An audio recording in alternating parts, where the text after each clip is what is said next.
Going on, people? Nobody's in here. Nobody's here.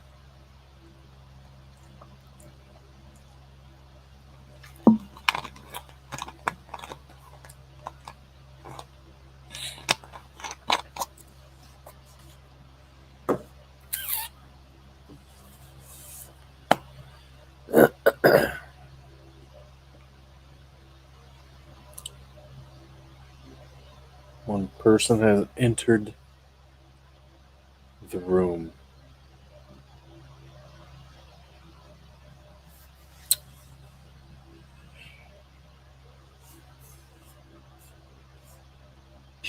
And they have left.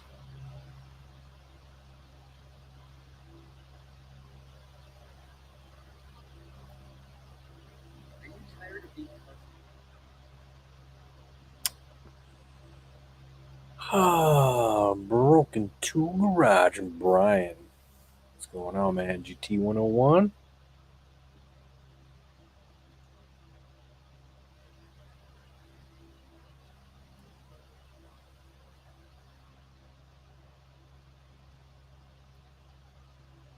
And Barbecue Mike.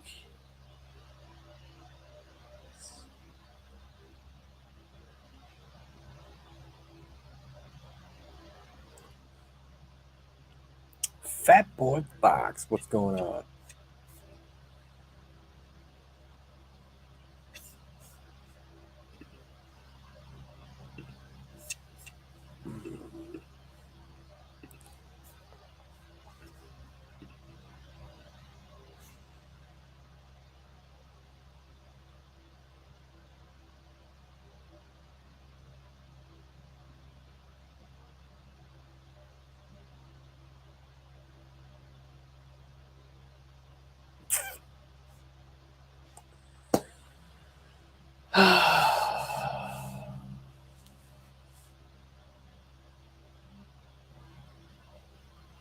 Nothing going on here. So I gotta do brakes on my truck tomorrow.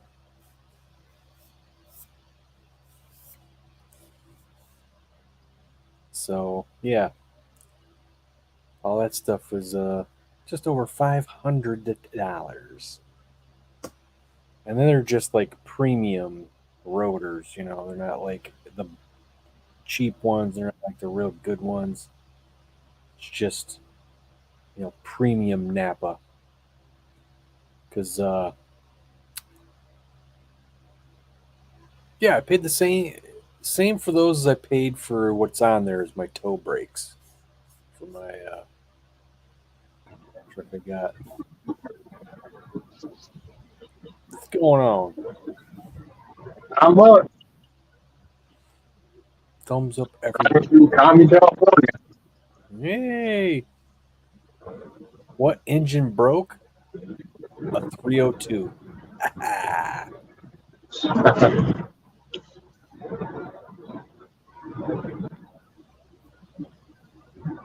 No, that's Justin's engine, man.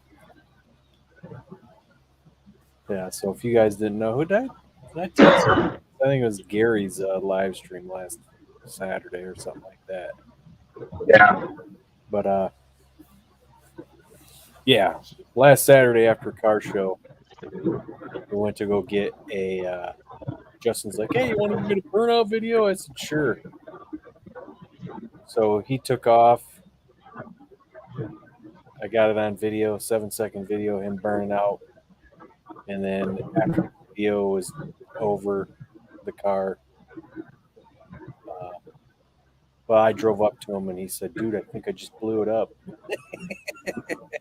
I said, "How do you know that?" He goes, "I don't know. It sounded weird, man." And it was weird. The whole thing was weird, man. It didn't really make any noise. It just backfired, which is unusual for his car. It's almost like it got the engine had pressure caught in it, and it just burped,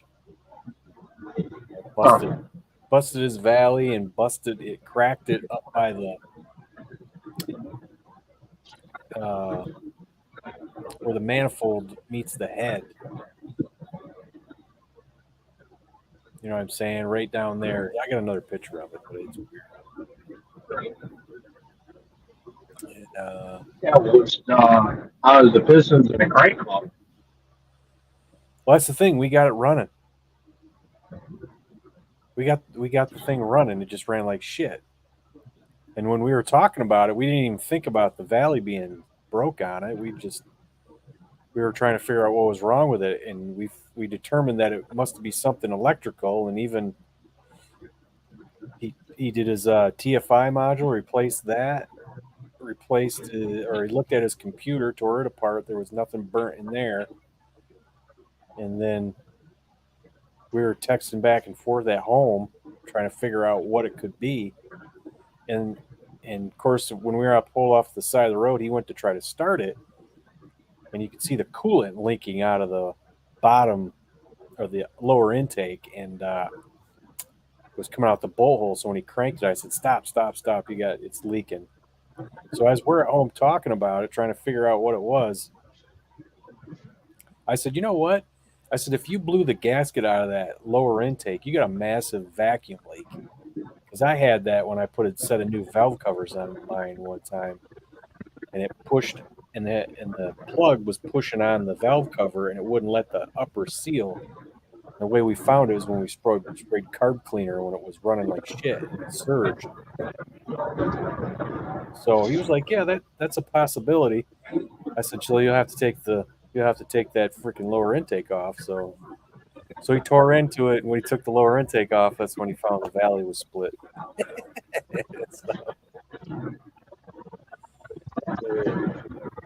And then we thought maybe that the blow-off valve got stuck or something.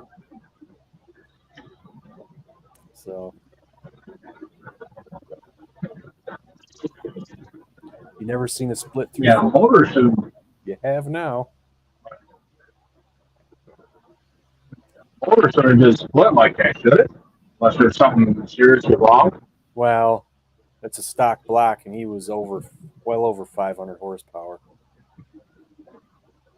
And that's where they say they go at. But there's people that have them well over 500. But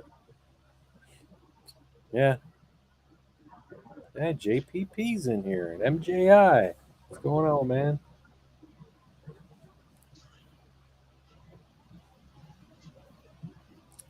But yeah, you can hear it on the.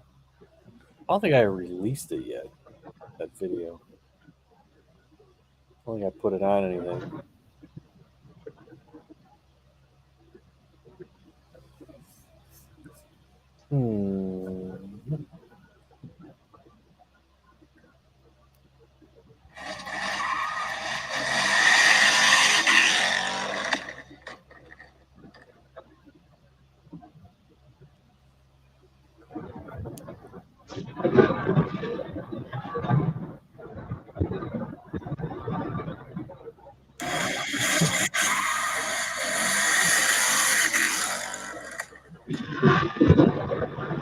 That's what you gave. They said it backfired, but I've heard that car backfire a lot. But that time, he said it backfired and it sounded weird, so he shut it down. But he said it's so weird because he's never, usually when an engine blows, it's catastrophic. And we were joking around about because everybody asks, and people ask me what oil to use, I just tell them what Fort Blue Gauge tells me to use because I use it as 15W40 Rotella. And then Justin got hooked on it, and he puts it in every one of his cars now, and that's what's in that. That's what was in B, and then he's like, I just never experienced an engine give like that. It's just weird that it didn't make any noise or do anything, and we got it running afterwards. I said, it's because of that syrup we got in there is holding the thing together. And we keep, and like I said to Mike earlier, we keep freaking corrupting everybody we can to use that oil because it's awesome.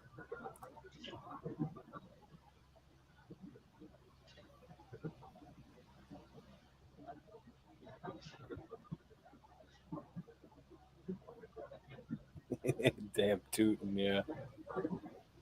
Didn't need to hear that. Salty has talked about 302 splitting. Yeah. Out there trucking.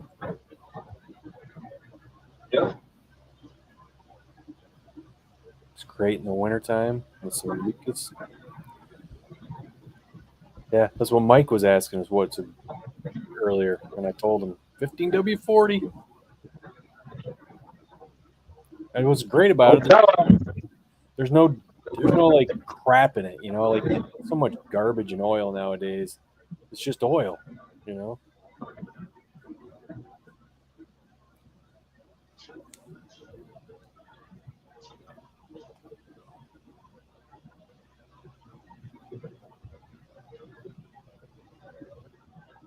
I mean, Justin he's got a short block 347. He's got the Horror's old freaking engine.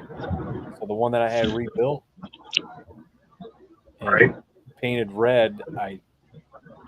He said he wanted the block, and I traded him that for the rims, and then he built the 347 spare. I mean, he can put all that stuff on there, but now he's Yodi shopping, and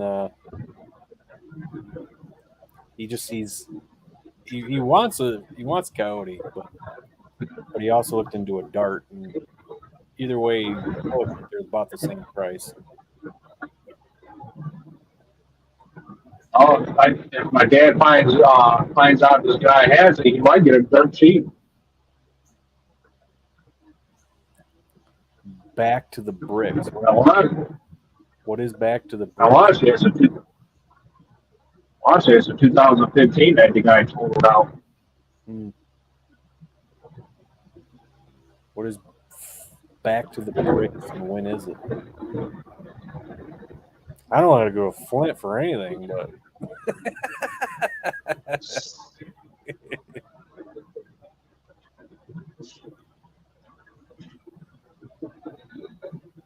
what I'm going to put in my. That's what I'm going to put in my 351. Oh, okay, talk about oil. Toyota shop. No, Yoda. Yodi shopping. Oh, then he corrected.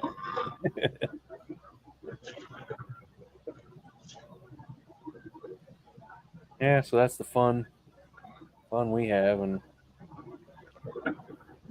yeah, tomorrow I gotta do all my brakes in my truck all the way around. So I got, check this out. I bought like drilled and slotted toe brakes, and they're a power stop from Rock Auto like 3 years ago. I probably got to turn the gain up on my trailer, I'm thinking. Probably wore my brakes out a little premature, but those brakes were great, man. They were awesome. And then I stopped hard on the highway yesterday, and then as I'm coming off the highway and I'm stopping at a red light, all of a sudden it felt like I was rolling on rumble strips, man. I'm like, what the hell? Now I got freaking metal on. I think you can't really tell. The passenger side is got some grooves in it, but I think it's on the inside, and it feels nasty, really nasty. But yeah, I paid what $525 for good toe brakes 3 years ago, and now when I was looking them up on the same ones up on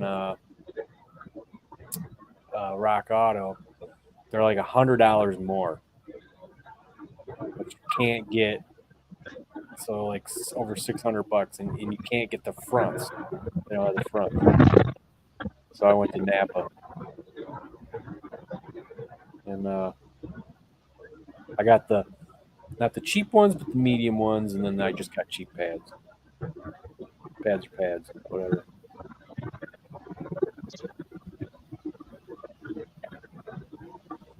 It's a car show.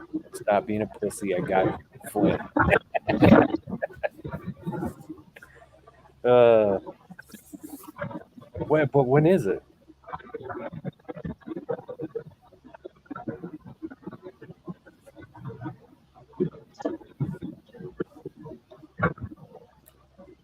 I didn't get my freaking Mike and I didn't get our Mustang Alley freaking registration in time. Nope. So you can't get in there till 10 if you're not registered. So next week, Monday through Friday.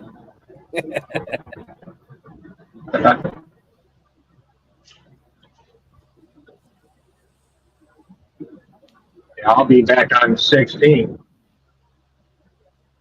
So that night, and then I got the 17th and 18th, all the way until the 21st off. Next week, I don't know. Go back. We'll see what's going on next week. I don't know.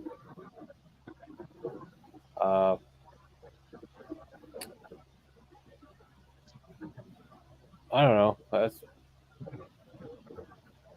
I don't know. Depends on what's going on, man. I didn't get registered for one thing, Elliot. Yeah, we're gonna get there around 10 o'clock when they open.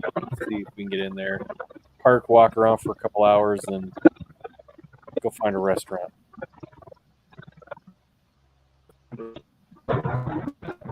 It's big over there.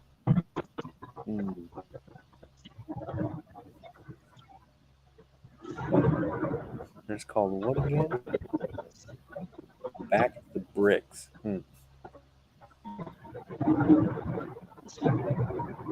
Mustang Alley is the 18th. Am I right about that? Or is 19th. that 19th? Yeah. So the week after. And the week next after that is Metro Cruise.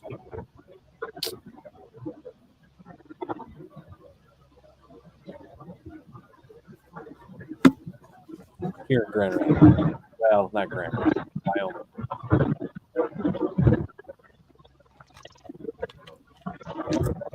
King's Auto Speed. What's happening?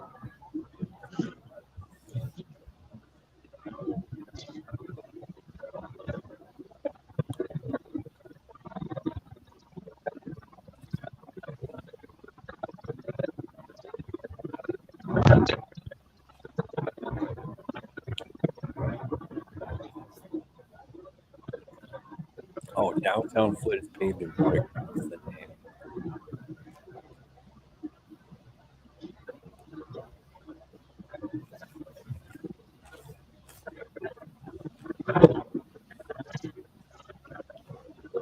Oops. Yeah, we got some streets in Grand Rapids that are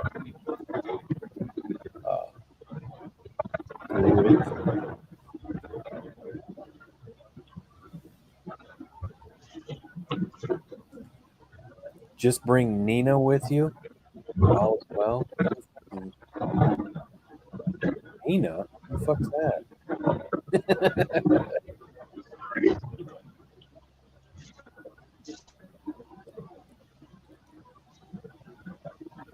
Working man working for Chevy's trip.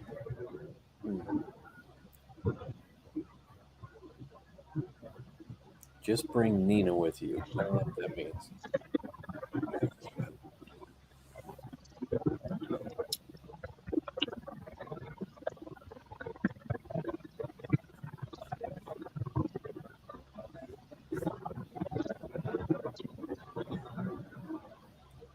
What do you guys think of that headliner, huh?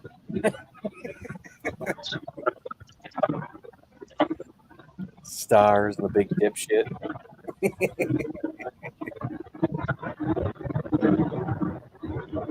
I think the Big Dipper was a nice touch.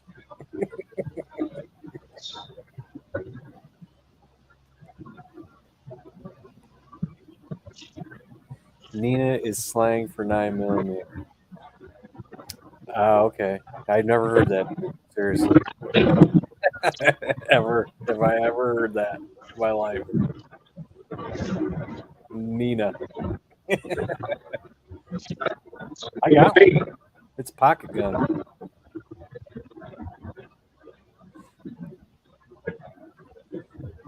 Speaking of which, my boss gave me these. I don't have them here. He gave me these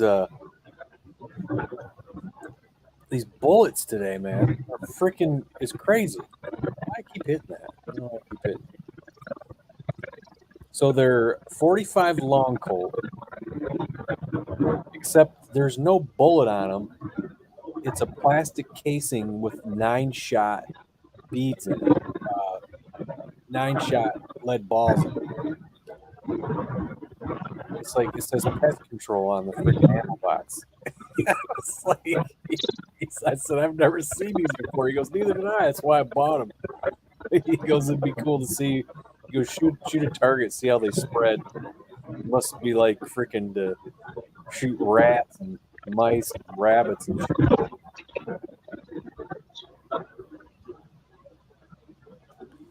The headliner is making me see stars.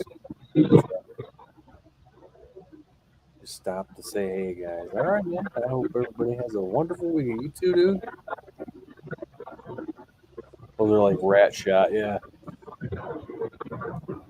Shoot a squirrel. That sounds like fun, yeah. Believe it or not, I got this ammo for 12 games. It is called Terminator X before Terminator EFI was invented. They have buckshot, or no, they have this hourglass-shaped slug followed by double-odd buckshot, and it leaves a grapefruit-sized hole in the cartridge. I never used it, but I got it, so it's cool.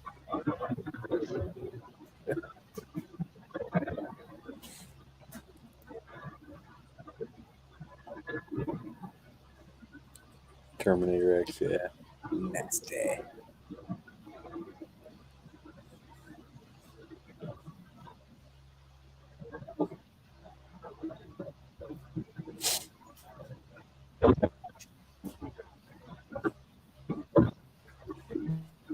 Ever heard of them Bolo rounds? The Bolo rounds. They got that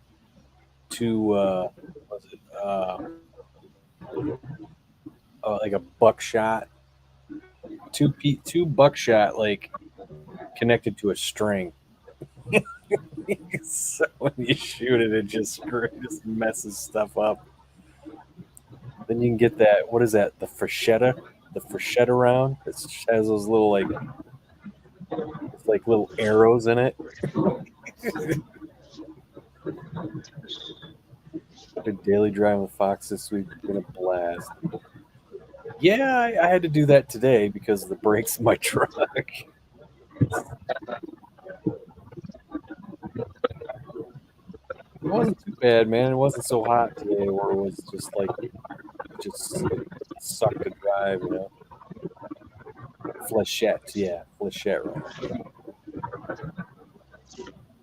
Never heard of those Bolo rounds? Yeah, man. Got the piano wire stuck to it. Nasty shit. We tried some of that dragon's breath, you know, like it's like fire out of the barrel. We tried that before.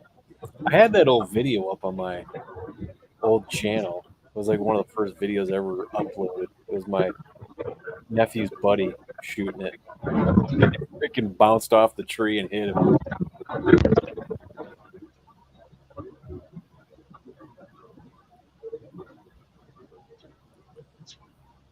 We've done several different things to solve my cold start on the Fox, but it hasn't worked yet. What are you talking about? Was it intake backfiring? Probably.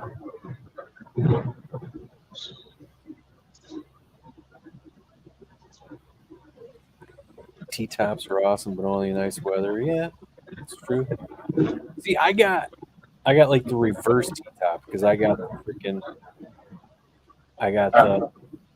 automatic moonroof on mine, so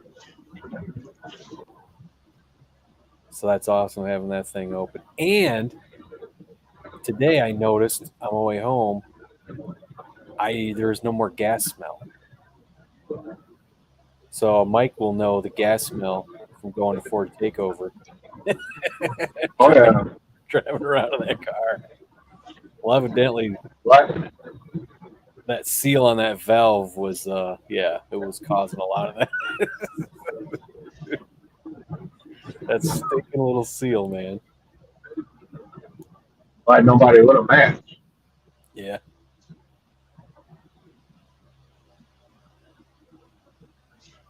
The pistol grip 12 gauge video you had. Well, no, that was a different one. That was the because that was my nephew's buddy Jack, who had a 410, and he was shooting a 410, and he shot it at like this little sapling. When he shot it, the freaking flame went out and it bounced off it and hit him, ricocheted off.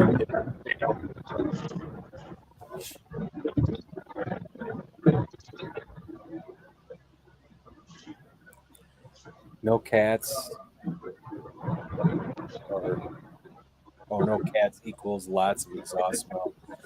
Yeah, I mean, I did have a little exhaust smell, but I have cat in my car. But yeah, I did cut out the charcoal canister. I took that out of the car, but I thought I'd be smelling gas. I thought that's what I was smelling when I smelled all that gas, but it was really that seal. So, Frank Three Stank, what's going on?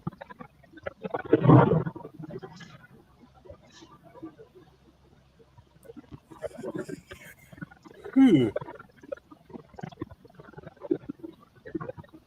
Damn.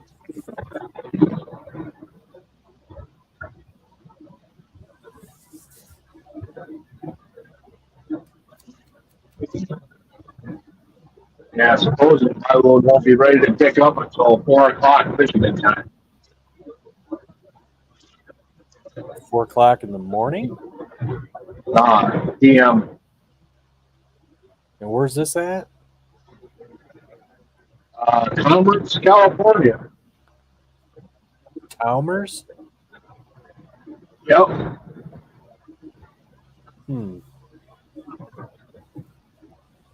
Are you picking up onions? I don't know. It didn't say. I was picking up. Last time I was there, I picked up zucchini, bell peppers, squash, and some other shit. It's all border foods over there. Over at Clay and 50th. That's funny, man. What's up with the crack black? Everybody says. That was my buddy Justin's car. Last Saturday.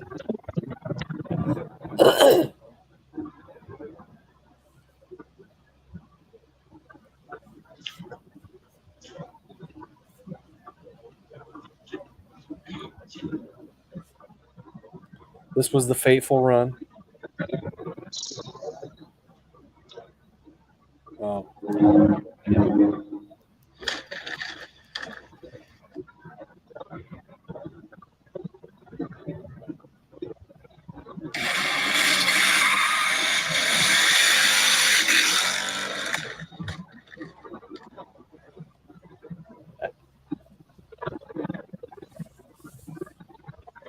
Anywho, pick you up later, Funky.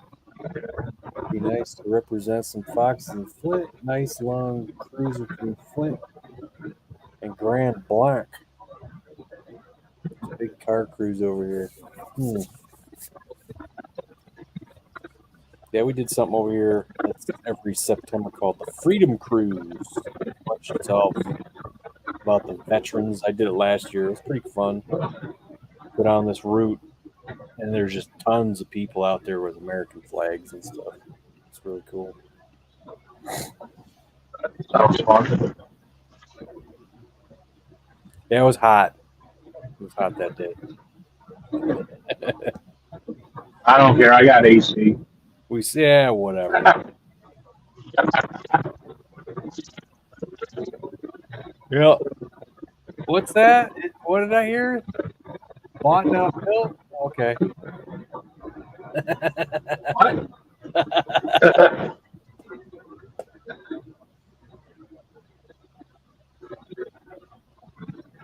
When is Yep, the I thought it actually was. Freedom Cruise is in September, and it starts in a tiny little town called Sparta, Michigan. Well, they usually start at the high school. It was so funny. They said they start lining up like at a certain time, so we got there and it was like way too early. We got there, it was just way too early. We were sitting there for hours. We ended up actually walking down to the supermarket to go get something to drink and walk back. That's a pretty long walk. You know where Sparta is? Not Sparta, Mississippi. Nope. Sparta, that's where Hack Job lives. That's who I went with last year. It was cool. There's a little hot rod shop north in Bailey. Is this? It's basically there's a hill going in and a hill going out real quick. That's all there is of it. And there's I guess there's a hot rod shop there, and these guys showed up in this like rat rod bug that they widened it, and they put a 350 Chevy in the front of it. It was pretty cool.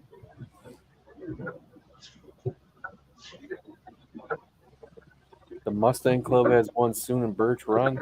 Oh, you're talking about Mustang Club of Mid Michigan, because that was in May. We went to that. It was cold as hell, man. Believe it or not,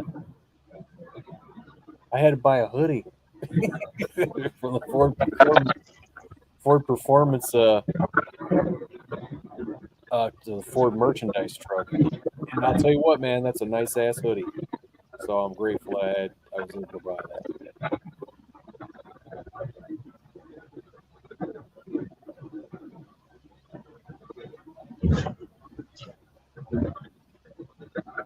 Yeah, I've got hoodies, but the wife keeps stealing mine.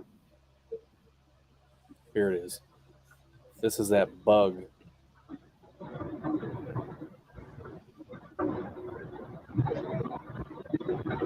Look at that sucker. Yeah, cool.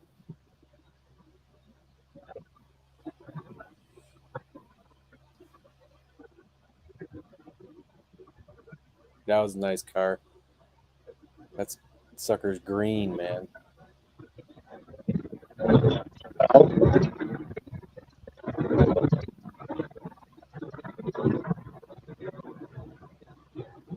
And then my car is a 90 LX 5.0 5-speed. That's what my car is. Black.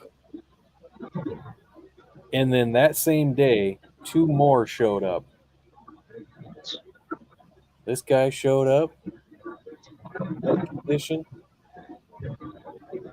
and this guy showed up, mint condition. I was like, damn.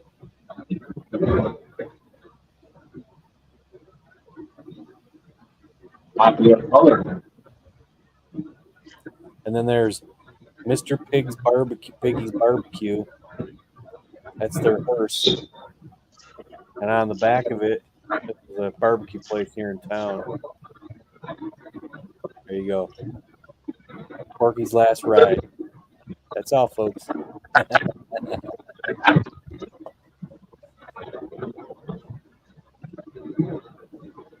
Oh, Mr. Blitzkrieg, what's going on?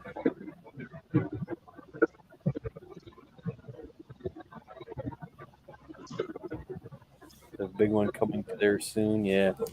Yeah, the week after Dream Cruise is Metro Cruise over here. So that lights up the whole 28th Street area here. I guess they're having something down at Woodland Mall. They're having like a big thing down there, but the main one's at Rogers Plaza by downtown Wyoming, and then the West Michigan Mustang Club, and they're going to be down at Borgman every year trading trophies.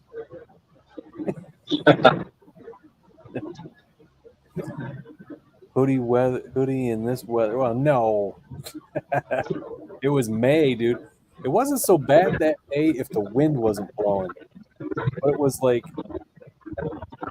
probably like 63 degrees and there's just constant wind. I couldn't believe I had pants on. I couldn't believe how freaking chilly I was. Everybody was cold. It was crazy. Like the old Chevelles, yeah. That was a nice car. My Fox is absolutely not a show. Yeah, I know. It's clean and very good example, but for sure, shit is. Yeah, mine's the same way. I don't give a shit about freaking trophies and stuff. I wish they wouldn't. I don't know. I don't usually stay around that long. When they get trophy, I don't stay around that long. It's like when I first started going to the ones, I would take the ballots around and I'd go vote. But then when I realized it didn't matter who you voted for because it's rigged,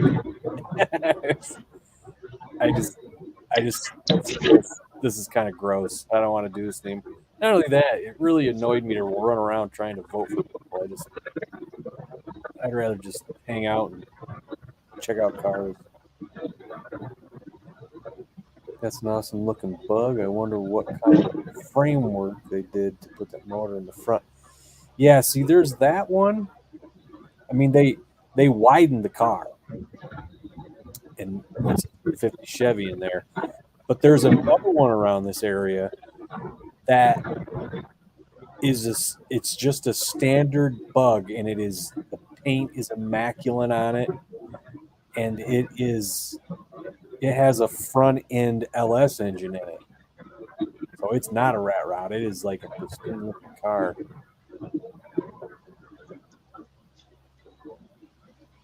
Are you northeast, south, or west of downtown?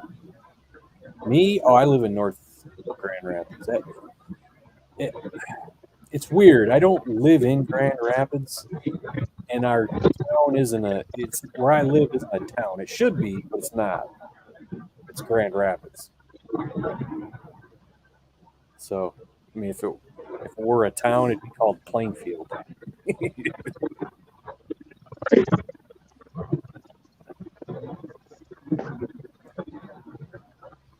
I got a trophy back in high school. I don't need anymore.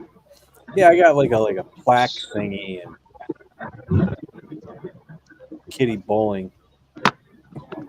I'm good. Oh, I got one. I got some Superior Performance Award for work. Whoopie dingling. Okay, Plainfield, gotcha. See, then you know where I lived in. It's weird where we live though. It's Plainfield area / Northview because I live by Northview High School, and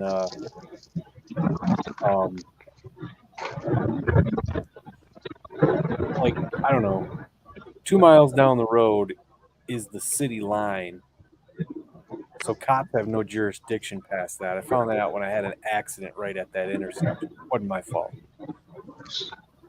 So the lady on 911 told me which side of 4 miles it on. If it's south, I have to call the city. If it's north, I have to call the county. I said, how about you send the nearest cop and he can come here and figure it out? It's like, yeah. I said, I can't believe this. Do your job. I said, can't believe this is a conversation I'm having with a 911 operator that's being recorded because this is stupid.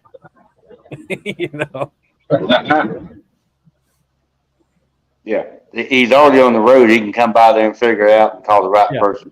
If it's a city cop and it's like county's jurisdiction, they're gonna come there and freaking help out until the dude shows up, you know. Yep. But she goes, well, That's right. She goes, well, I need to know. I said, you know what? How about this? Send a county cop because his jurisdiction is the whole goddamn county. Thank you. I was like, That's right. that's what I And said. and the county cops will start to help the rural communities, and now all they do is get you for speeding. Yeah, and that's when I said, this is the dumb conversation. I can't believe you're asking me this. I'm glad this is being recorded. You know. Uh-oh, Mr. Mach 1's here. What do we do? What do we do? Just call them Sweet Lips. You run. Where the heck you been? He's been doing a tour. Oliver. He's been doing a basketball tour is what he's been doing.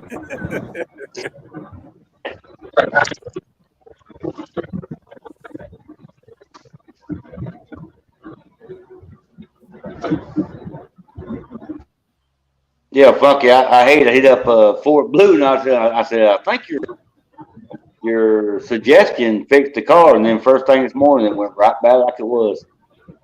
What's that? The cold start. Oh. Yeah. You know what'll cure that? So I had to heat him up. I said, sorry, dude, I jumped the gun. Is it like I said, backfiring in the intake? Yep. That's what mine used to do. You know it cured that, don't you? I think you told me, but I forgot. Terminator X. Oh, shit. So more or less, it's the ECU. Yeah. Well, people have this Never problem. know. It's always they check the ACT and all this other shit. That's what I wonder. Is it? I mean, you did a base idle reset and all that stuff. It's like at the end of the day, when you can't do anymore, what else is left? The stupid ass brain. Yeah. And having somebody be able to charge it well.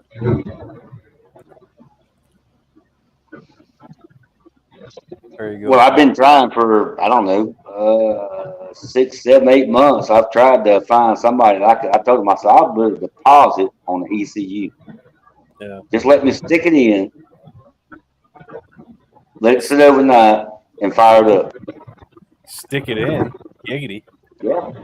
The ECU, just plug it up, stick it in, and see if that's my problem. Give it back. If you want to keep half the deposit, that's fine. I don't care. I just want to find out. Who's broken block?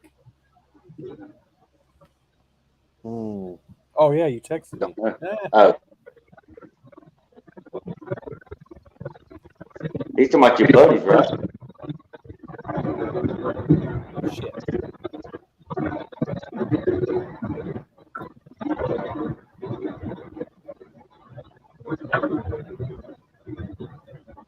Mr. Mott 1, that's real funny.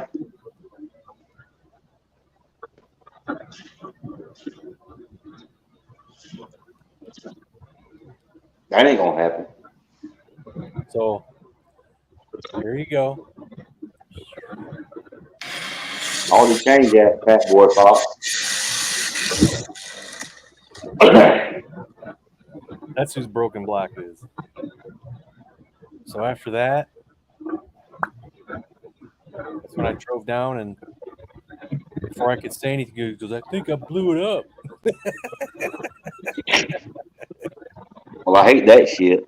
To answer Fat Boy Fox's question, I changed that out because Ford Blue told me to change it out. Well, I changed it out. Guess what? It fired right up. First start of the day when I changed it. That was yesterday. This morning, went right back like it was. So which, did you get a Motorcraft one? Yes. Okay. Yeah, Ford Blue said, make sure it's got the dingleberry hanging down.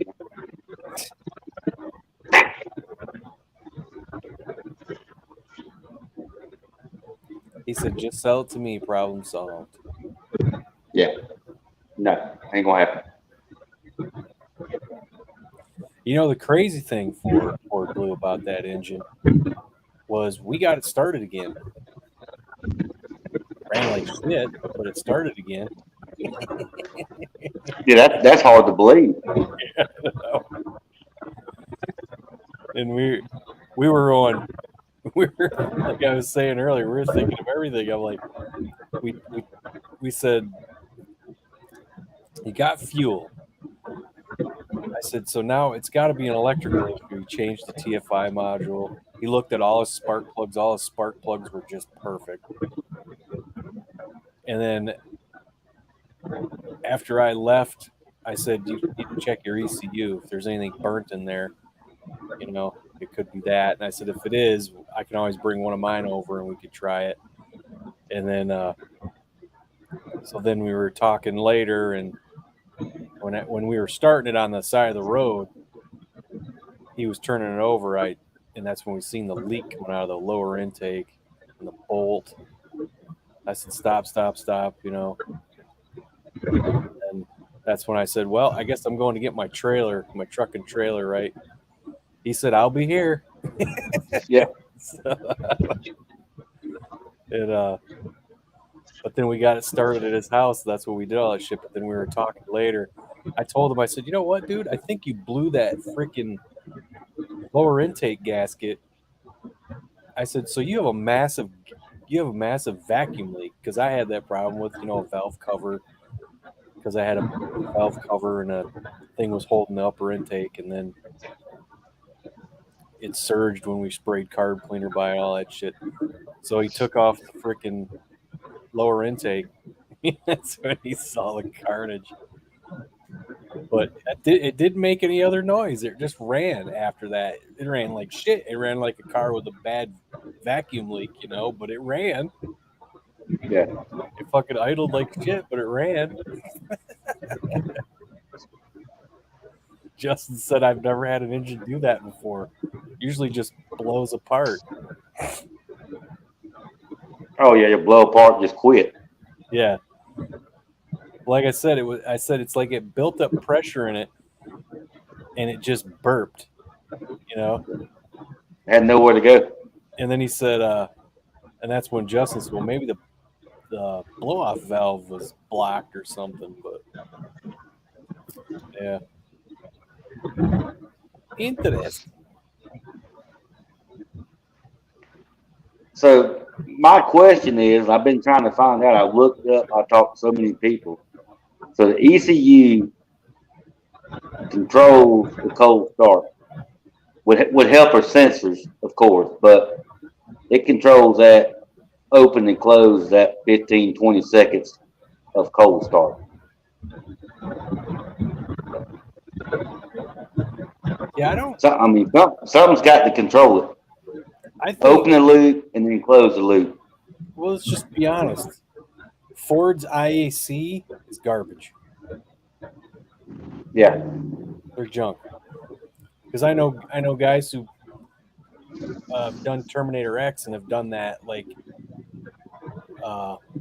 what is an LS engine IAC swap or whatever. Yeah. They do that conversion because it's a better system. But that's the one thing that when people tune my car is you had to make sure the IAC was right. So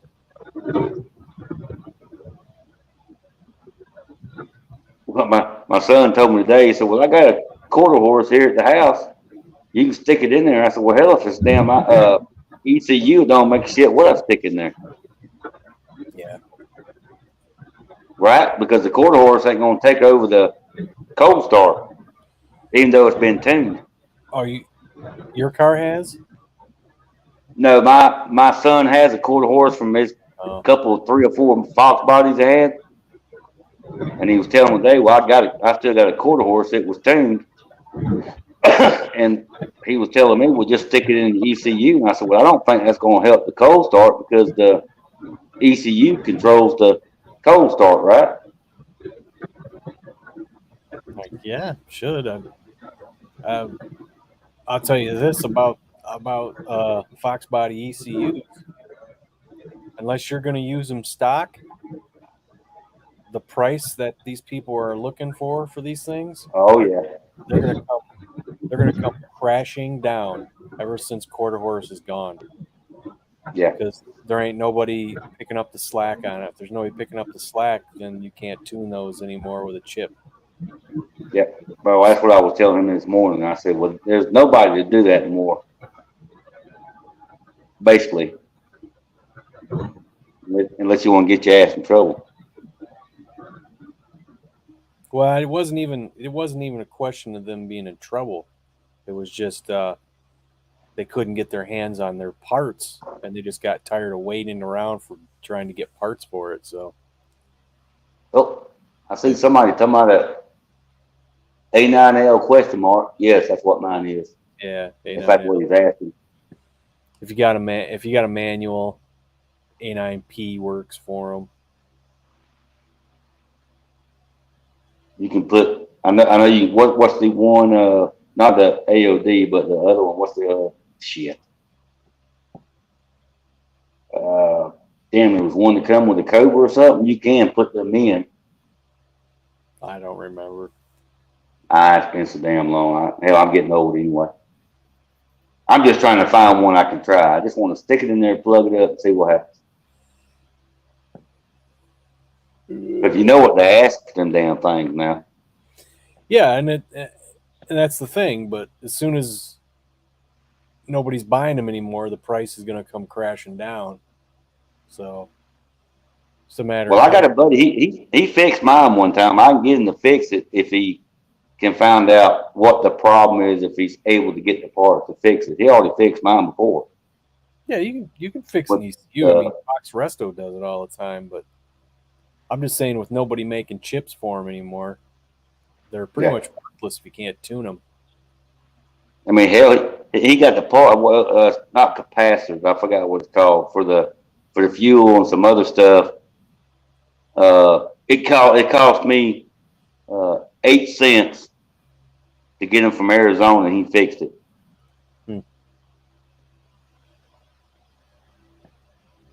Now, could he do it again? I don't know. I might have to get up with him and see if he can. But he did. Now, I have to take this back. Let me take that back. He come over here about a month after it started having that problem. He took it out and took it apart, and you couldn't see anything wrong with it. Does that mean there's nothing wrong with it? I don't know. Yeah. I mean, he's a computer guy. I mean, he loves that shit. A weak fuel pump intake backfires a lean condition. I had the same problem with mine, and we took the spark plugs out, and they all look good.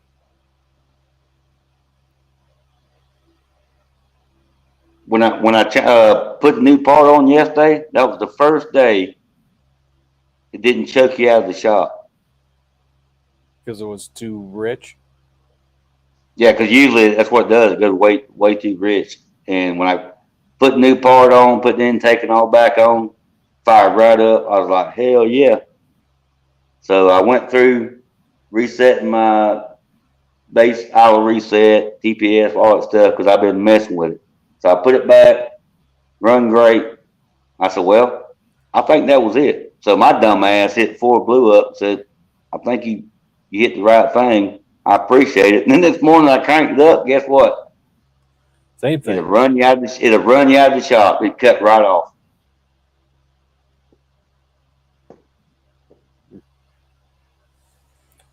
You got lightning outside? Who, me? Yeah. Yeah. Yeah, we just had a storm. It's at the southeast corner. It's already passed over. That's probably down there around Tallahassee, Florida.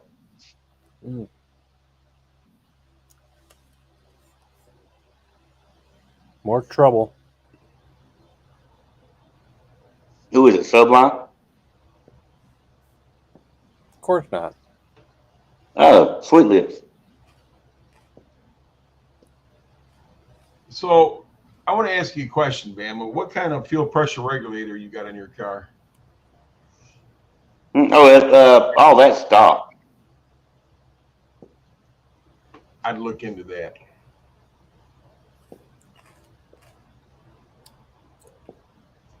Get yourself one of those Air Emotive. I mean, the thing about it is that those they're weak anyhow, and you know what I'm saying. And plus, you changed the intake and stuff on that car. Have you changed any of the injectors or anything? No, it's and I hate to keep bringing this up because we keep going over the same stuff, and I know everybody gets tired of it. But when I got the Explorer intake and all that stuff from Ford Blue, year and a half ago, whatever it was, never had a problem. I switched out of it; it run great. I got the tubular, and about 2 weeks before I got the tubular intake, it started. It started about 2 weeks before I changed it over, and nothing has went one way or the other since I've done that. So I had another problem was there before I changed the upper and lower out Right. So I'm just guessing because nothing's changed. I would check the fuel pressure regulator. I'm just saying. Yeah. Oh, I'm willing to do all. I done went through several things in the last month and a half. You do For the that. last year. You get an adjustable one, then you'll have to get a gauge. Yeah. Put that on the Schrader valve. Well, and Yeah. I mean, really, it's not too hard to get that in line. But I mean, that would be one of the things I would check because how many miles the car got on it? 93. But it really don't make a difference. That car is what year is it?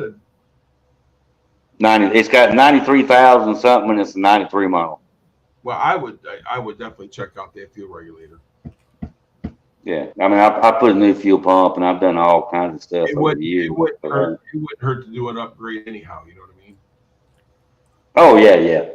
Yeah, Mr. Blitzkrieg, I think he's checked the for vacuum leaks and stuff like that. Oh yeah, I've went through all that. When I took the intake off yesterday, just put the sensor in the lower intake, like Ford Blue told me to do. I went through all the lines. I just went through all that stuff. I said, I'm taking it off anyway. Let's do what we got to do. Yeah, that's probably the best way to do it because he's already into it. But yeah, Yeah. Stuff like I said, I would check that fuel pressure regulator because it wouldn't hurt to upgrade anyhow, like I just said.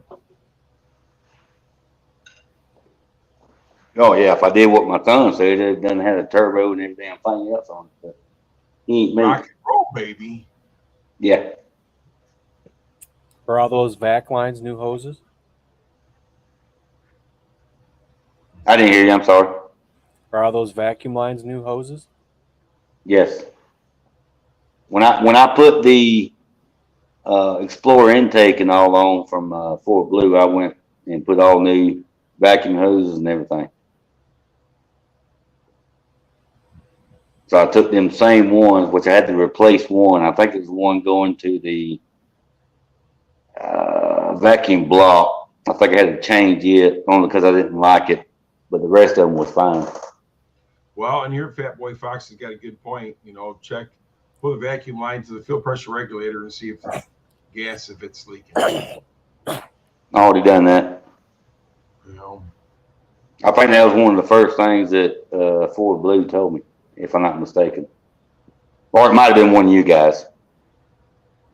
I don't know. We've talked about it so much. I don't know. That's what I'm saying. I hate to keep bringing it up, but the thing is, once I sit there and crank it, I crank it up and just play with the throttle a little bit like it's got a bad choke. It goes away. It's gone. It's history. All day long, all night long, till the next morning.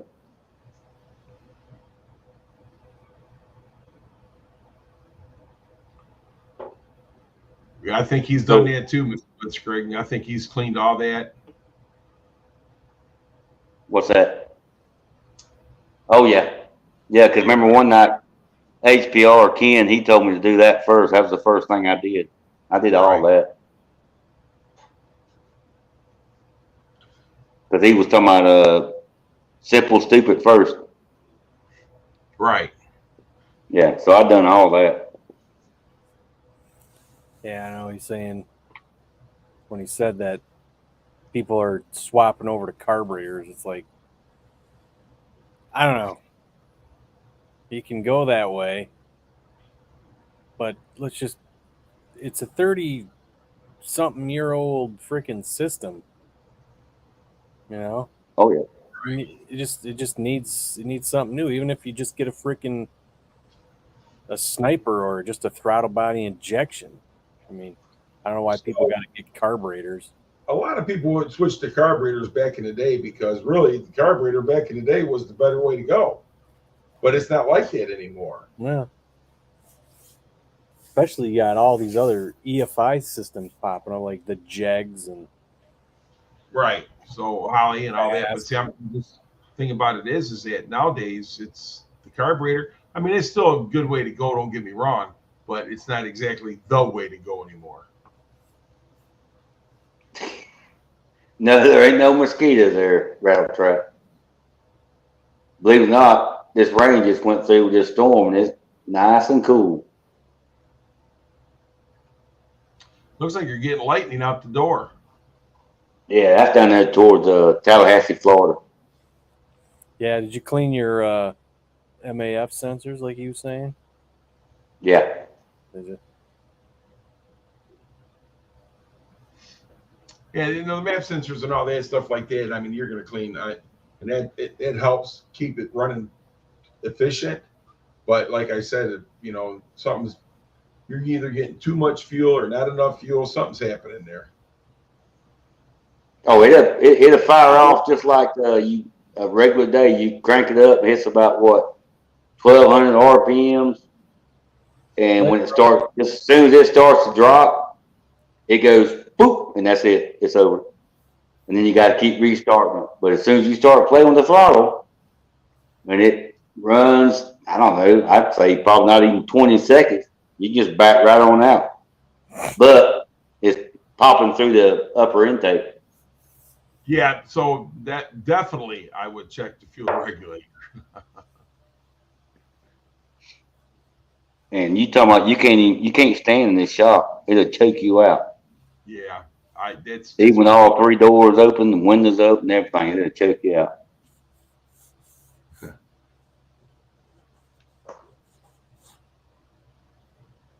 I don't know if Rattle Trap's calling you Sweet Lips or me Sweet Lips. I'm sure he's calling you Sweet Lips. I think it's you. Well, I hope he don't live close by.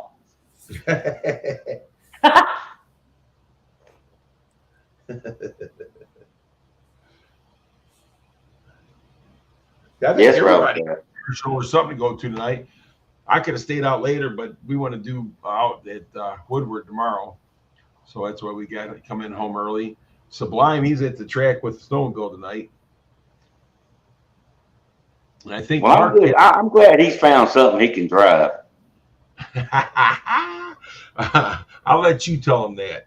I've always told him several times. I just like to say it. And Mark, I think, went to a huge car show tonight. One that's tonight and tomorrow night. Did you clean the throttle body? That's nothing. That's probably not anything to do with what's going on. I wouldn't think so because hell, that damn thing ain't even 2.5 years old. When did it start doing? What did you replace when it started doing it? That's my question. Upper and lower intake? Nope. Then it started doing it right away? Nope. What I did was I had a pip problem. You know, it's in the distributor, right? Yeah. Uh-huh. Okay, this was before I started coming on the live streams with you, but I was chatting with you guys. Well, finally, I seen a video somewhere. The guy's car is doing the same thing. Change distributor, just like that. It was like night and day. Never had a problem. Then Ford Blues sold me the upper and lower intake. Put it on there, got the heads redone, blah, blah, blah, re-gasket everything on the motor, put it back together, fired right up first time, set the timing. Went almost 1.5 years close to it with that setup, and it ran the best it ever ran since I had it. And then, like I said, about 3 weeks before I bought the tubular intake, it started doing it. Yeah, I honestly would check that fuel regulator, because that right there is going to make a huge difference if that thing's not right. Yeah. And get a good. Don't buy BBK.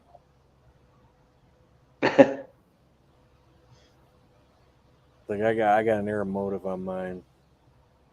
I mean, Aeromotive's good stuff, dude. That's what I ran before. yeah. Then you just need to get a pressure gauge so you can see where you're at. Right. And I Yeah, I'm probably gonna buy one tomorrow and put on that fuel rail because I thought about that a couple of days ago. So I need to put one on anyway. Yeah, I would definitely have a pressure gauge, fuel pressure gauge on that thing for sure. What's great about mine is I can see what my fuel pressure is inside my car. Well, ain't you fancy? Where did you put it at? What? Funky, your fuel pressure gauge. It's in my Terminator X. Oh, okay. Yeah. Because if you was gonna say I put it in the gauge inside my car, I was gonna say get that out of your damn car. No, that's what I like about that little freaking Terminator X dash. You can customize it to whatever you want on there. You can put tons of different stuff on there. And I just got my fuel pressure, my IAC, RPMs, both my fans on or off, temperature gauge, fuel pressure, oil pressure. It's all on that little freaking monitor. Well, that's cool. That would definitely be the thing to have for sure. Have you done Now the one thing I can say, I went to my son's this morning because I was off work yesterday and today, and I wanted to see what would happen after what I did that Ford Blue told me to do. The compression tests so- are always fun. Ask me how I know. What about So it's like yeah, IAC. I mean, like I said, the IACs on these cars Ford's IACs are garbage. They're junk. They're always trouble. But I don't know if it's a I don't know if it's a intake backfire issue with that. When it warms up, it works fine, probably. yes. Yep. It's like mine used to do.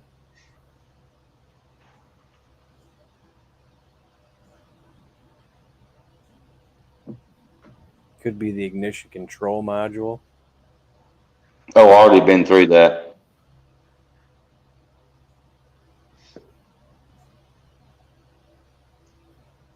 Believe it or not, that was my very first thought. And I got me one, and guess what? I went to put it on, was brand new. After that, I would call a real mechanic. There's not a lot of them left, man. These mechanics, they want to plug the I guess that would be Ford Blue, wouldn't it? Well, I'm going to tell you something. If these mechanics nowadays, if they can't plug it in, they can't fix it. Yeah, so That's right. It's over. I agree.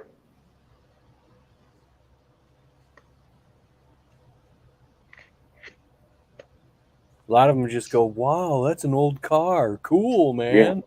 Right. So, Bama, you put a fuel gauge on that thing, and if that gauge keeps going back and forth, erratically, then that's your problem. Well, I'm going to get up in the morning, mess around a little bit, and I'm going to go to town and get me a gauge, and then, which I need to get some, no, I really don't need to, but been wanting to get me some new plug wires. There you And go. so I'm going to get both of them because I've been wanting to do it for a while, so I'm going to go ahead and do that. Hell, let's just throw more money at it. Why not? Yeah. Well, Yeah, I mean, the thing about it is, that's what you got, and you got the money, throw it at it. Oh, I'm going to throw it at it. I'm going to throw everything at it but the kitchen sink because it might damage it. Yeah.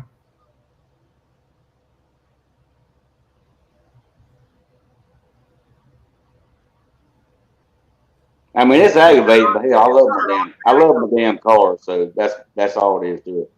Is it an automatic or a stick? I never. What, mine? Yeah. Yes, stick. EFI systems are just as finicky, more variables, and are too generic. Carbs are all the way. Well, you're talking about a freaking system that's over 30, what? It's over 35 years old, man. Yeah. So, well, close to 35 years old. So that's the problem with it. I mean, Yeah. I got the exact same motor in my 68 Ford out there. Guess what? 2 pumps, it fires right up. Carbureted. Yep. It was an EFI converted over carburetor. Well, but that's why people went to carburetor, because they didn't know how to fix the problems with the fuel injected. Well, no, what it come out to was the wiring harness at the time back then when it got converted to carburetor. It was just easy at the time. It was cheap. Bam, bam, throw it on there, and it runs. That old 68 Ford pickup only takes a couple wires to run the whole truck. That's right. Now, the only thing with that, I would love to go back to the manual fuel pump because it's got an electric fuel pump, and I'm thinking about buying a timing cover and put it back like it was. Now, the electric fuel pump pisses me off. why? Because they're junk, dude. You buy them, 6 months later they go out. I don't give a shit what you buy. What kind of fuel pump you got? Huh? What kind of fuel pump is it? Well, I had Gates, and 2 of them just blew up. And then I got another. I just think they're all made in the same place, and everybody's lying about it. Well, I got a Walbro 190, and I've had that in there for what, 3 years. I've never had an issue with mine. I've used. Well, yeah, I mean, Funky. I mean, I understand that, but you're talking about a carburetor. You don't need but 6 pounds of pressure. Yeah, right. 5 pounds. You can get one of them low pressure pumps, them little tick, tick, tick, tick ones, and Yeah. but you can get a pressure regulator too. I had one on Cherry Bomb. I got one. Yeah, I got one. I put it down to like 8 pounds or whatever like that. It was fine. It worked great. Yeah. I've used those Mallory 140 pumps, man, and they work perfect. Never had a problem with it. It's just the only thing I did with Cherry Bomb was I found a fuel pump control module, and you hook it up to the tach. So, Yep. and then that way, if the tach dies, the fuel pump dies. Hey guys, wife's just come home with dinner, so I'll pop off here. I'll pop back on after we get done. All right. All right, bye. All right, eat your ice cream. Yeah. No ice cream.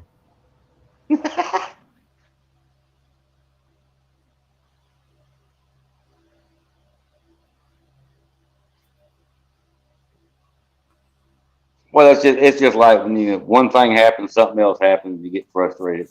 Yeah. There you go. Yeah, I put that control module on there because these idiots literally took and jumped a wire to jump the fuel pump.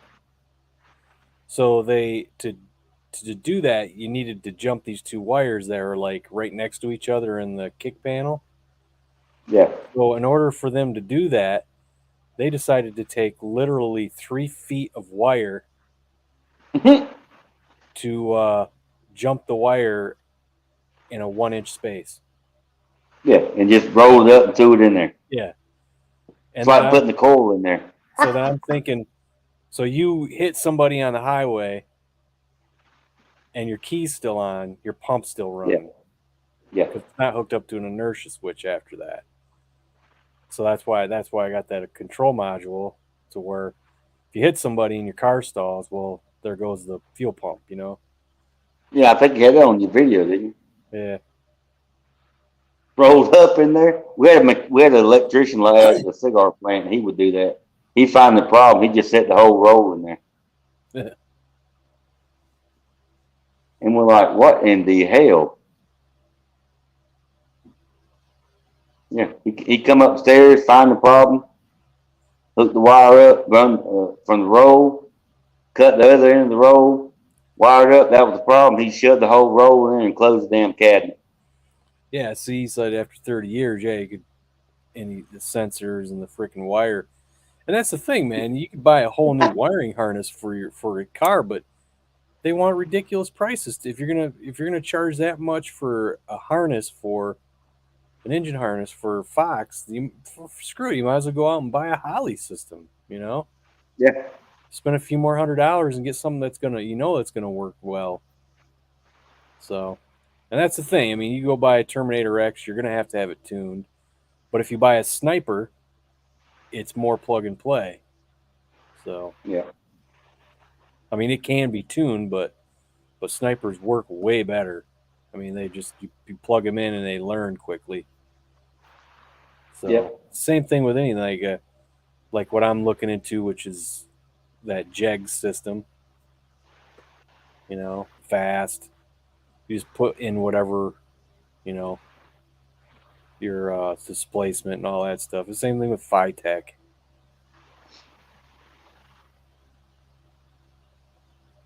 But There's another one saying just sell the car.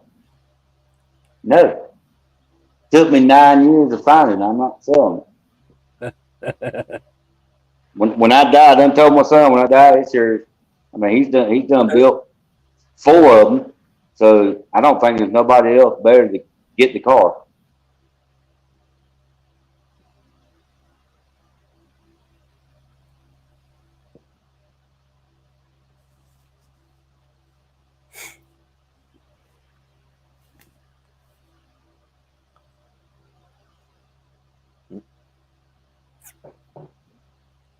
I figured old Ford Blue jump in.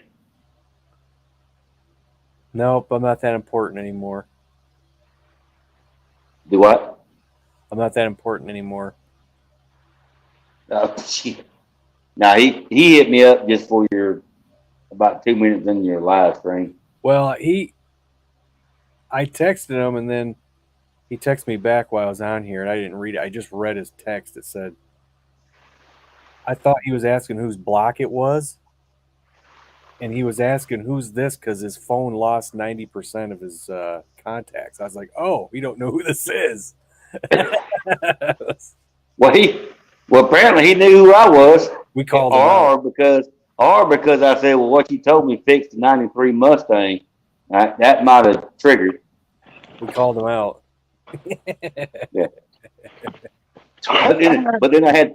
But the bad thing was, like I said, I had to hit him back and go, oh, I'm sorry, it didn't work. Hi, everybody. There he is. Oh, must be hot in Kansas right now. No, I was asleep on the floor. Oh, Get out of here.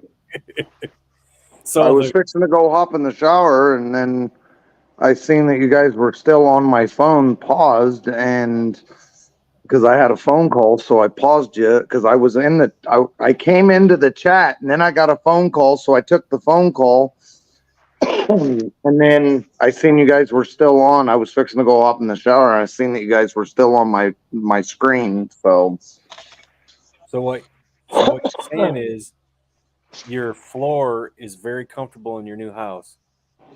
well, I was greasy, so I didn't want to sit on anything. I stripped down into my boxers and passed out on the living room floor so I didn't have to go hop in the shower or I could just pass out for a while, and it doesn't matter because it's like that. It's not hardwood floor stuff. So, I just hope you got your clothes on now.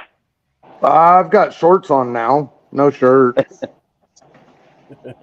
So, yeah, I was fixing to go up in the shower, and then I hit unpause, and then you said he texted me wanting to know whose block it was and lost 90%. I guess I'm not that important anymore or something.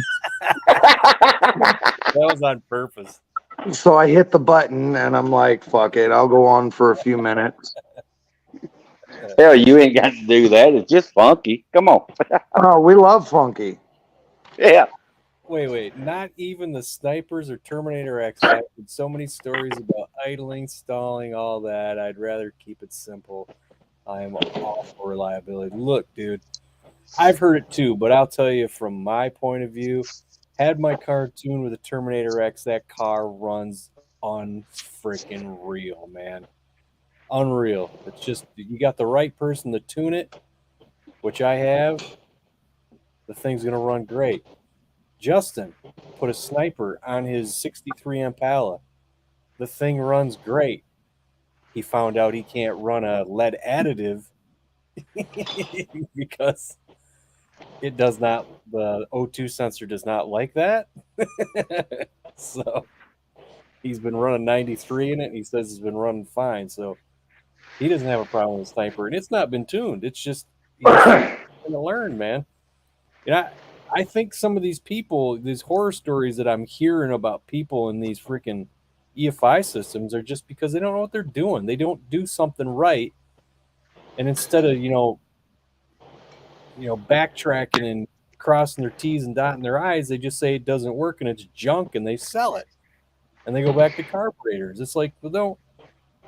I think half of it's that they just blame something because they don't know what they're doing or they don't do something right. So Yeah. I agree. There's another issue too where, yeah, you make a million products, one of them's going to be a dud. Oh yeah. So there's Well, we get them parts now every day.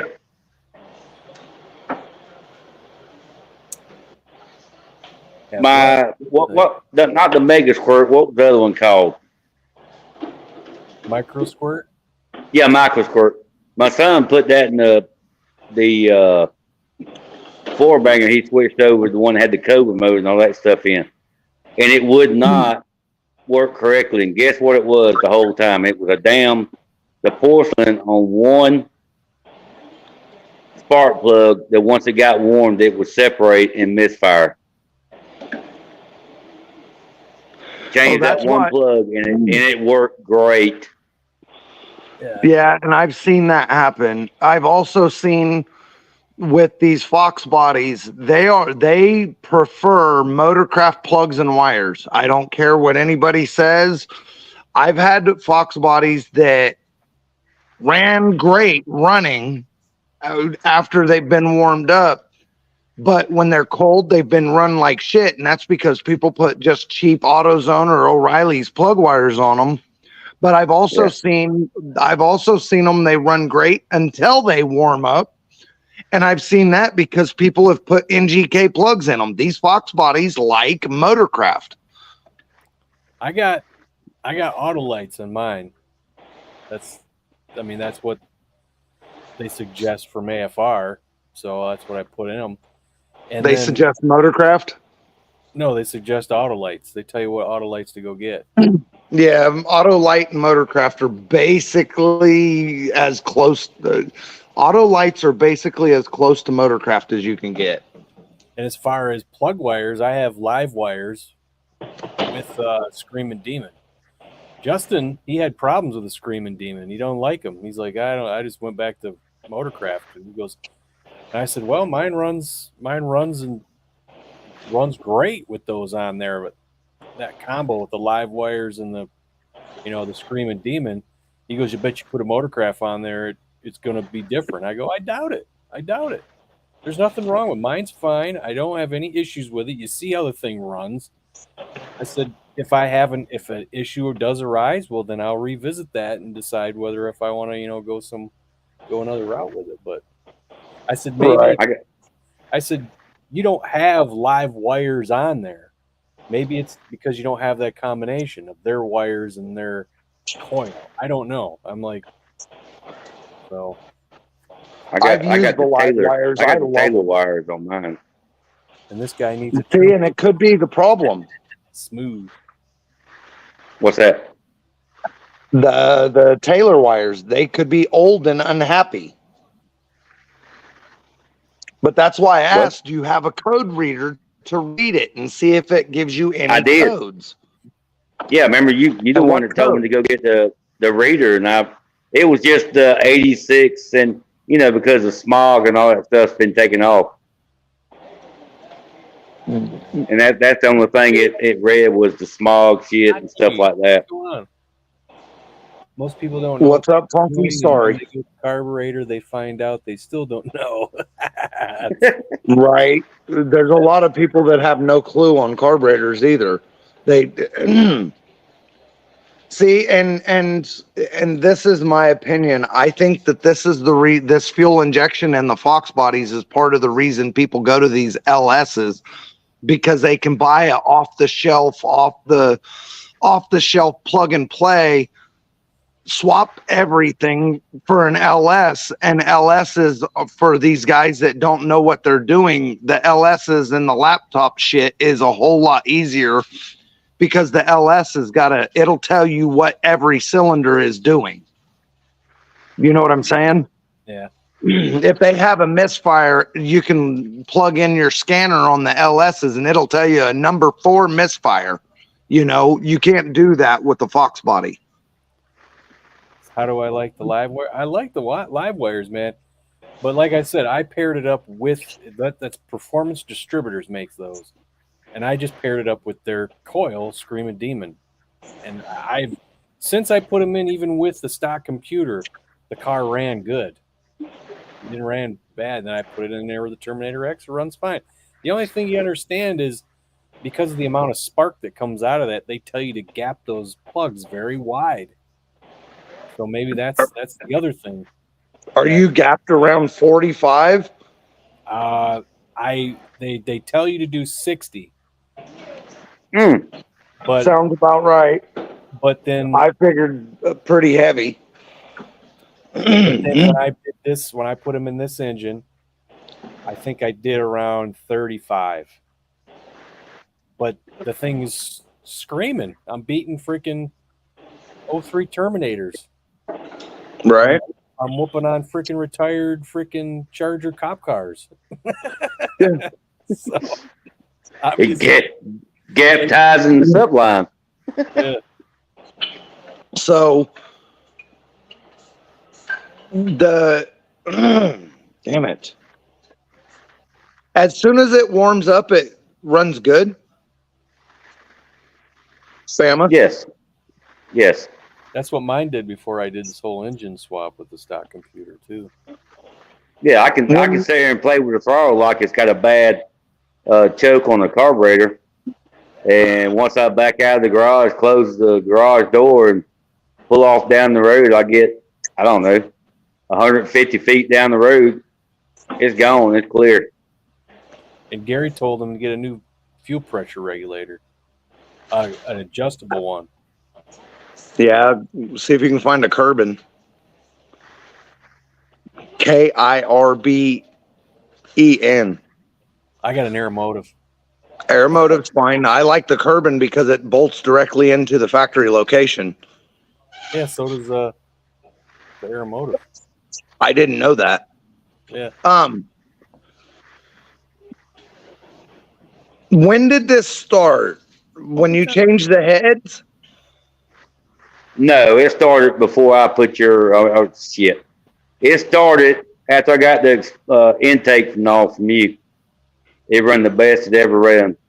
And then about, like I said, 2-3 weeks before I got the tubular intake, it started. Just one morning I walked out and tried to crank it.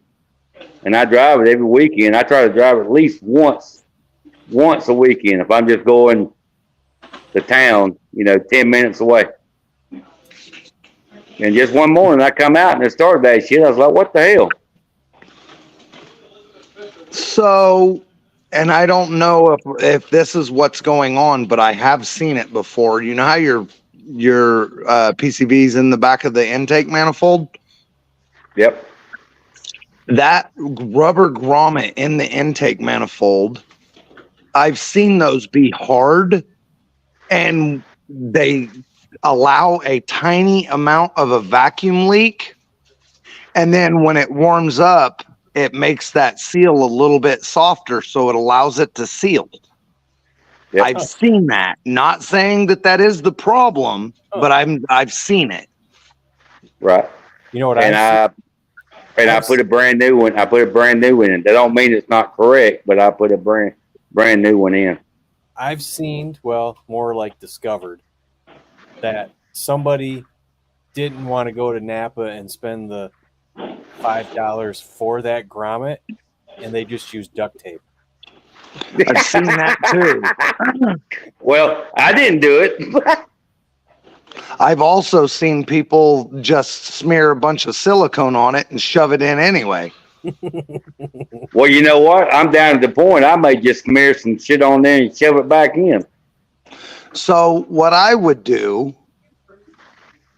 is I would check for a fucking vacuum leak. If you've got a gasket that is allowing vacuum to go through, okay, so if you have a vacuum leak from one of the gaskets, when it's cold, it would allow air to go through and give you a vacuum leak. But once it warm up, that gasket would swell or something like that, and Yep. it would cause it to seal. Right? Okay. I don't know if you've noticed, but if you unplug a vacuum line on a car, it can cause, depending on where the vacuum leak is, it can cause a misfire. It can cause it to run rough. Yeah, I mean, I agree with that. But like I said, if I sit here and crank it up and mess with the throttle, back out, and once I get back it out of the garage, close the door, it's still running. Close door, lock door up, hit the road, bam, it's over with. It's not, I mean, are you saying it's heating up that much and just backing out? Getting out of the car, closing the door? I mean, figure the explosion in each cylinder is, I mean, within a couple of minutes, those cylinders are passing flames in them, like shoving flames out the header pipes, actually heating stuff up. You know what I'm saying? I mean, when an engine combusts, you've got flames. Even on the first rotation and fire, you have flames going out the exhaust, the headers or the manifolds. Oh, yeah. So you automatically have heat going through, and you're going to have heat that's right there by the intake gaskets. You're going to have heat. You will instantly, within that couple of minutes, you're going to be able to feel the heat in the intake manifold and the front of the heads and the back of the head. So yes, enough temperature would be soaking in to the block and the heads to where it could start allowing the gasket to swell a little bit. Could be also. so you got you said you have a tubular intake on I'm there? sorry, Funky. Huh? You said you have a tubular intake on there? He's got a GT40 Explorer lower with a tubular Lightning upper. But this was So I agree with not me. Telling you something. Take that ugly ass freaking tubular intake off there. Hey, you leave my intake alone. My intake hadn't done anything to you. I tell you what, if you want to take that tubular intake off, you go ahead and send it to me. I'll pay for shipping and I'll pay you whatever you paid for it. I paid $350 for the upper and lower intake. The guy gave me 2 spacers and underdrive pulleys for $350. Beat that. Yeah, I'll give you. I'll give you over $1,400. I'll give you $400 plus shipping for it. And you keep all your pulleys and spacers, and I just need the upper. Oh, they in a box because I already had underdrive pulleys way before then. But the one thing I wanted to tell you, when I put the sensor in the intake you was telling me about, when I done it yesterday, that was the first crank of the day. Guess what? It fired right up. So then what I would do I would check the wires going to that sensor and check the wires right there around those injectors then. Yes, that's what I was thinking because, I hit you up and I said, I appreciate the help. And it did. And then this morning, I come out here to go to my son's house and it done the same thing. I said, you son of a bitch. I done told Ford Blue to help me out. He said if he'll pay 4, then he will pay 5.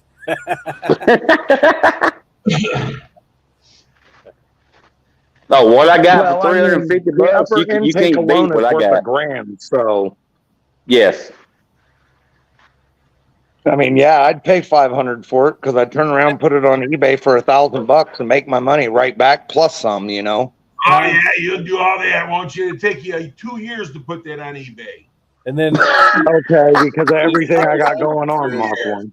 It'll take I'm you like, 2 years I'm to put that over on all eBay. these fucking intakes costing that much money. It's like I am never ever gonna go buy some freaking tubular intake or some fucking Cobra intake for that kind of money. If I see one cheap, maybe I'd buy one, but I ain't spending that much money. They're not worth it like that to me anymore. Yeah. Hey, I know they don't flow, you know, but I They mean, flow Funky, better than a regular but- GT40 or a Cobra intake no, but they don't in flow stock better than- they unported don't flow trim. better than a Systemax. but or Funky, you got to understand my situation at the time. I was at a car show, and a guy walked up and told me everything he had.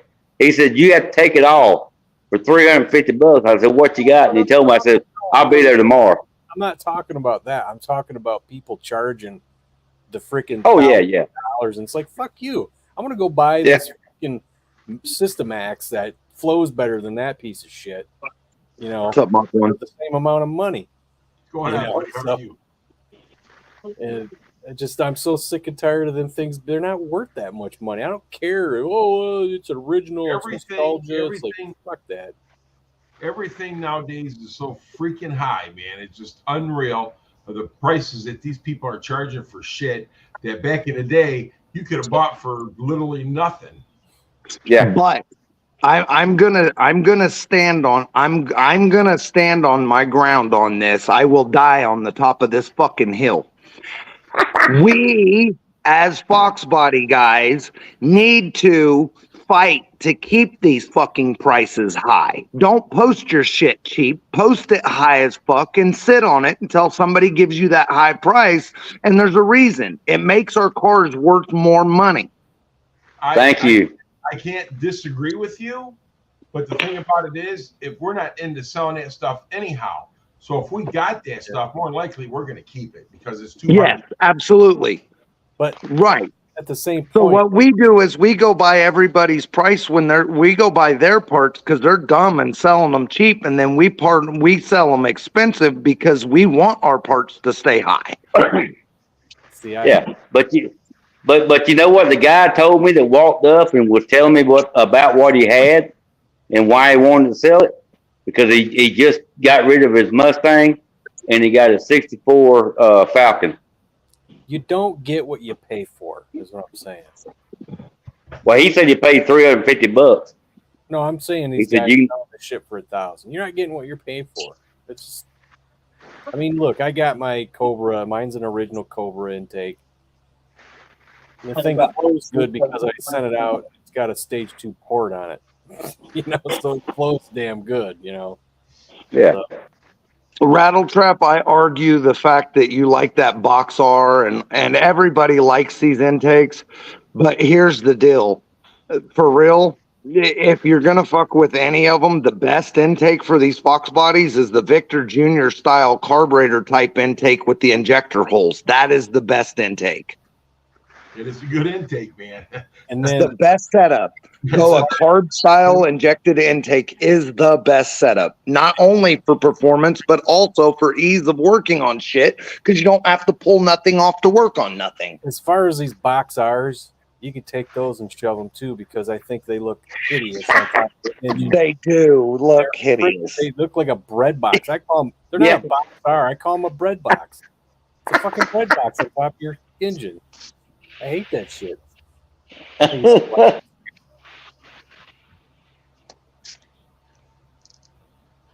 Hey, what happened? I think he sublimed himself, He sublimed himself. Probably. or he got upset with me. Well, remember the newspaper mailboxes I used to have back in the day, Funky? The what? The newspaper mailbox, the plastic Yeah. mailbox. Yeah. People used to use those for God. for hood scoops here back in the day. It's like Brutal. Brutal stuck that, was that Hartman box plastic box intake on this car that one time. I'm like, I said, "What are you doing?" He goes, "No, I know what people are gonna say." I said, "They're gonna tell you it's ugly, it's stupid, it's dumb. Take it off the fucking car." Because that's what I'm saying right now. So, The bread box. Funky, are you gonna be on for a while longer? Who knows? Huh? Depends on how tired I get. Well, I want to hang out, but I want to go hop in the shower real quick. Yeah, hop in the shower, dude. Yeah, please turn your phone off of that. I was gonna take the phone in there with me and stay on the panel. All right, Sweet Lips, here's your chance. And Turbo Man. What's going on? What's up, everybody? Anyways, I'm gonna go hop in the shower. I hope you guys are still on when I get out. I won't be long. All right, buddy. The info. All right, I'll be back. I never saw a nice black what? Bread box intake? Yes, I have. They're ugly. Nah, you can have your boxes.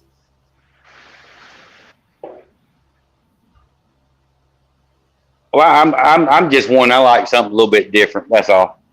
Here's one of a Corvette with one of those newspaper mailboxes on Jeez. it. Using that for ram air? Yes. What's up, ladies? Well, I'll be damned. Nothing, Queen. And look who spoke first. Salty, what's going on, buddy? Not much. Just sitting here listening to y'all talk about intakes. The upper and lower needs a forklift. Here's a gremlin with a mailbox. If you need a forklift to get a Fox body intake in that thing, then give us your man card. Yeah. Yeah. No kidding. Both mine are very light. Can we say that? Burn. I'm gonna tell you, for me, man, just as far as ease of changing parts and everything, I know people don't like them, don't like the way they look, but I like the Elderbrock bread box, man. Oh, they're horrible. We were talking about that. They're Yeah, ugly. they're ugly, but you damn sure don't have to take the damn upper intake off to damn take the valve cover off. Yeah, it's the Edelbrock. Not Elderbrock. Edelbrock. Yeah, the block. Doesn't matter, man. Everybody knows what I mean. It matters because Edelbrock will tell you the name is Edelbrock. It matters as much me saying that is about as much as you don't like the the logo Trick Flow. Justin's got that freaking Edelbrock EFI performer intake on there, which is like that. Same thing. They made another bread box too that wasn't Elderbrock. Let me pronounce it correctly so you'll be happy. I can't remember what the name of it is, but they make another bread box like Yeah, that too. Trickflow I think makes one. Oh, do they really? Yeah. I don't know if I don't think I've ever seen that one. Look, Yeah. I don't think I ever either. I've seen people make them in these shops look pretty good. Do their own, make their own. Oh yeah. Yeah. Hey, I've seen people take those tubular intakes like Bama's got on his car and cut them down and make the runners a lot shorter. Turbine. I've seen that. I've seen that happen. I've seen that too. Yeah. But still, the best bang for the buck, even though it's going to cost you money, but if you're going to wind up going a route, just get you a system Mac and be done with it, man. You won't have no problems. You know, You I have all. get why the you have- bread boxes are the good ones because the runners are short. They're really short. That's what you want. But Or if you just want to go better all the way around, just go carb. You ain't got to worry about none of that bullshit. eh. Oh, here we go again. Hey, man, I'm sorry. The thing And about he's it- gone. The thing about it is the carb. Salty, you're right. Back in the day, the carb was the answer, but all the stuff they got out nowadays, man, perform just as well nowadays. Yeah, so And you know what? And I agree with you on that. They do. you get a carb intake and then you get a throttle body injection. There you go, better than a carb. Just get a Holly. You know- what is that damn Holly system that's got that? It looks like a damn carburetor, but it's fuel injected. What's that thing called? Sniper. Just But put one. Sniper. But the You thing got- about it is, World, you got the look of a carb, but you got fuel injected the same way. What's that sniper cost? Because they're pretty cost efficient, ain't they? About 1,100, ain't it? Yeah, but then you got to buy stuff too. You got to buy. Yeah. Because Ford TFIs suck, so you might as well get their dual sync distributor. There's another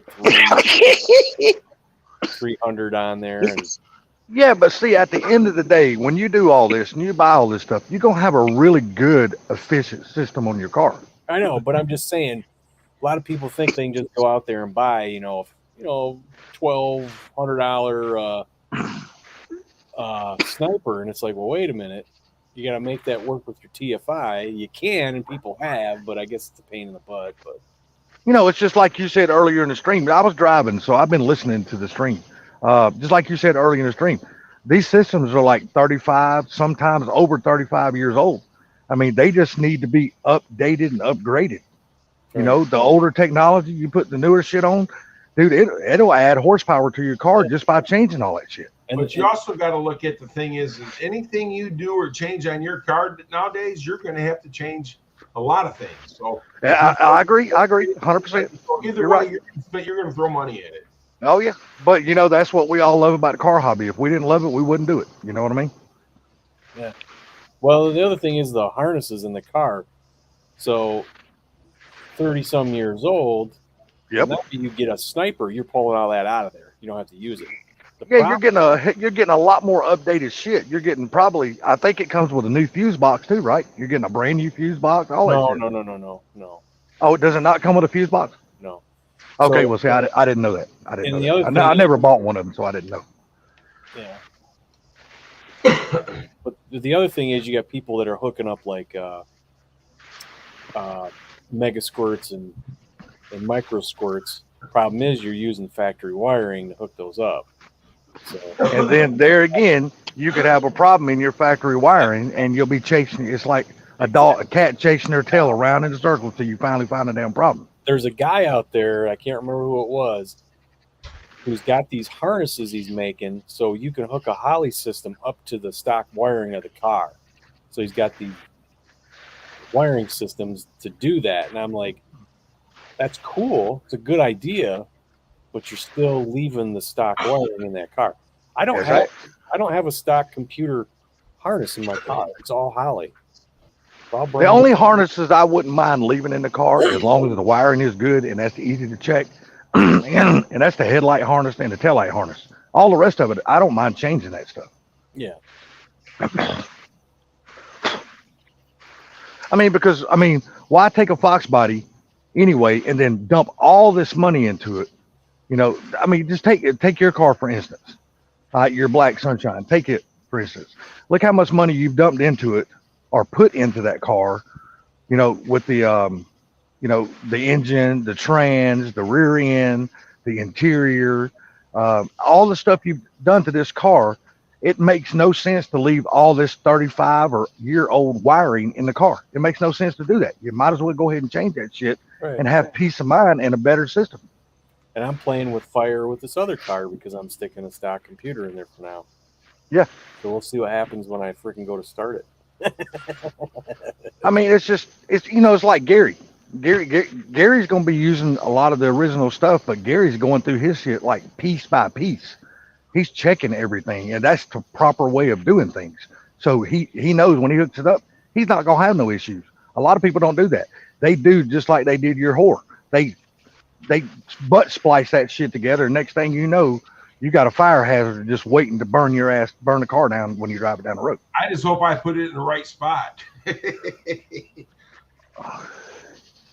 I'm really surprised you're not, as much money as you're doing this car, Gary. I'm really not surprised. I'm really surprised you're not doing a more updated harness and stuff on your car. That really shocks me you're not doing it. Don't need it. I'm not going to go Holley or anything. I'm going all carbureted. Well, see, that makes total sense for you. Far as the distributor and all that, that's all going to be new wiring. Oh yeah, of course. But carburetor is so easy. It takes very few wires to run a carbureted engine. You just don't need a lot of shit. Pretty much 3 wires. Yeah, you just don't need a whole lot, Right. And you can easily hide it in wire loom, and the engine bay looks really nice, and there's a lot less shit in the engine bay.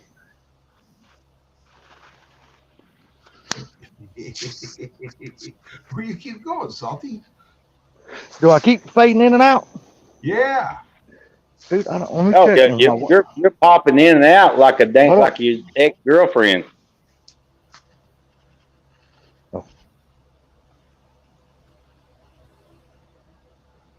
They gone again? No, he's there. Maybe he Corey. is gone. Okay, Gonna see if come this out. works any better.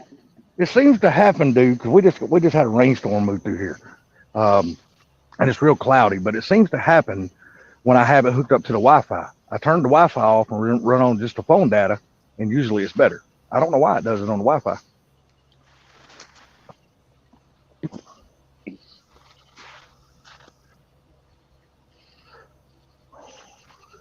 Barbecue Mike was on here. Where'd he go? He's driving. Oh, he's probably got shit signaled in. He's in that other country, California. That's the one that needs to fall off the dam. Just needs to disconnect itself from the rest of the country and just fall off in the ocean. Build the wall. Yeah, I'd say build just- the wall. I just say, damn, dig a trench and put as much TNT in that motherfucker as you can, and just blow that sumbitch away from the United States. Blow it. You know what? As bad as I hate it, we can tell him to get out of state before it happens, but disconnect Illinois too. Did y'all hear what that stupid ass mayor said on his damn news conference yesterday about all them teenagers vandalizing those buildings and stealing shit? No. For what? What Just- city?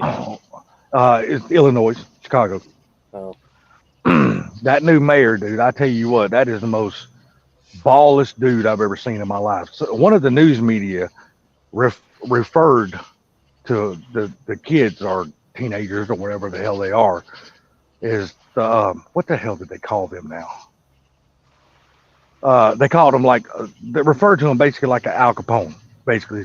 And then he come on there defending them.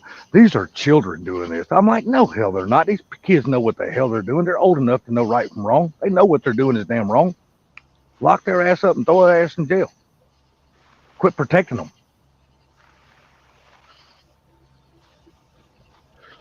What their mom and daddy should have done was whoop their asses at Yeah. home, and then when they went out in the real world, they wouldn't be doing this damn shit.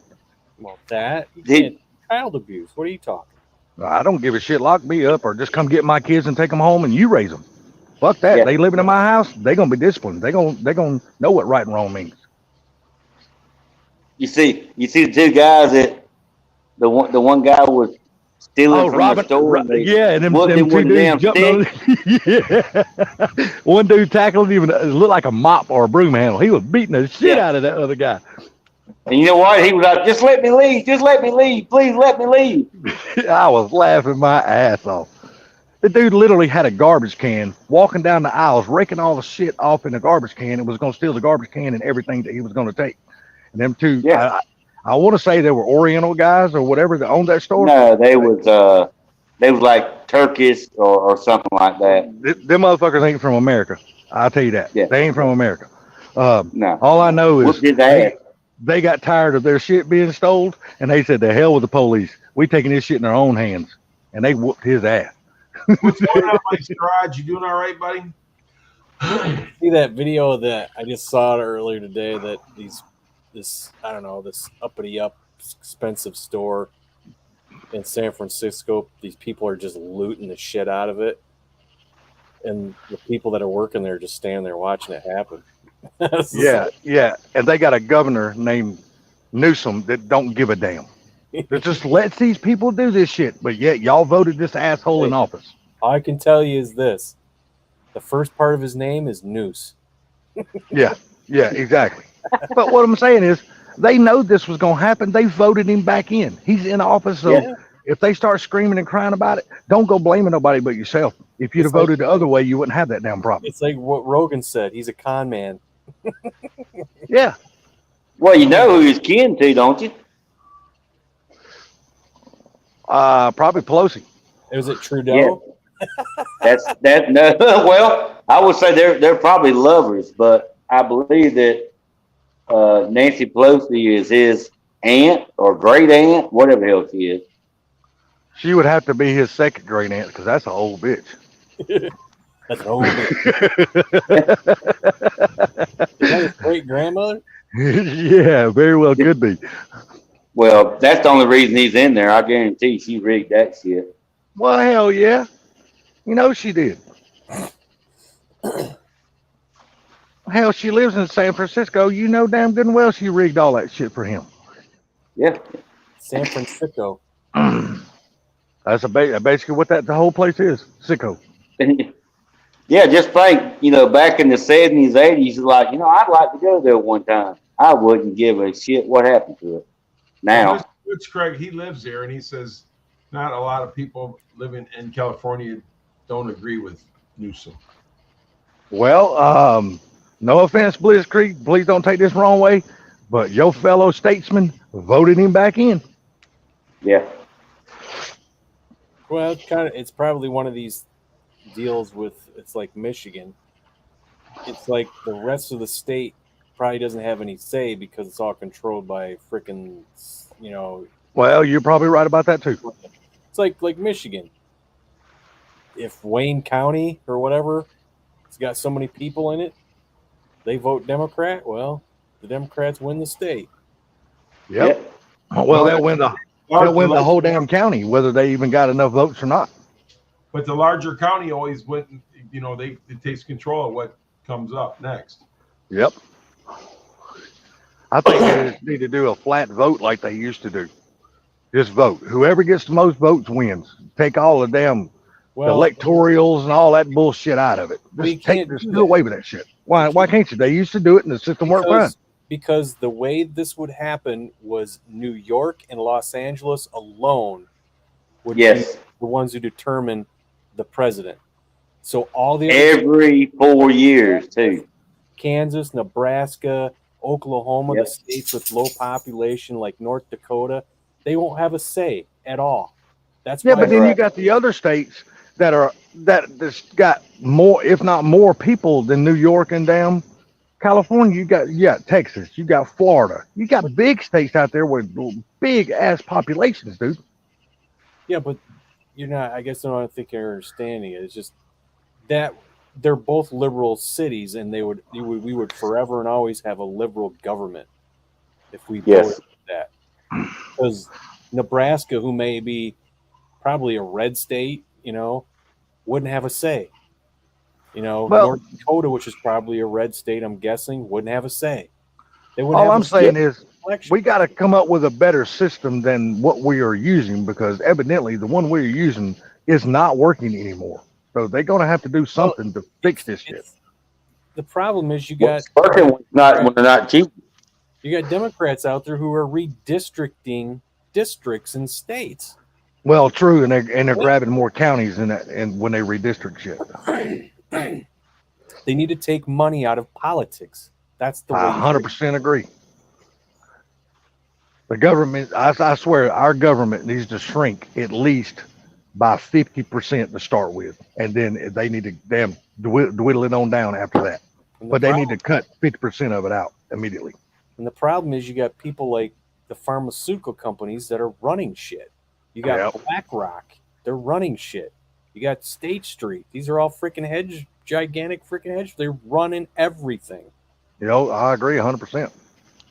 But you would think, as powerful as the oil companies are, with all this electric shit that's trying to take over, you think the damn oil companies would throw their weight around and make shit happen, but it don't seem like they give a damn. Because I'm gonna tell you, the main people who control our country is the oil companies. Because our entire country would shut down if we didn't have oil. Everything we use is oil based. Other than people who's got these electric cars, like people in California who can't charge them after a certain hour. Well, so if your car is dead, your ass ain't going nowhere unless you walk. Then they're charging their cars plugged into a wall that's being powered by a coal burning power plant. Exactly. And that's what I'm saying. I don't know why the oil companies don't throw their weight around. Because make these politics do what they want to do, because ultimately they have the power to be able to do that, but they don't do it. It's BlackRock, Vanguard, and State Street. There's like the three big honchos in the world.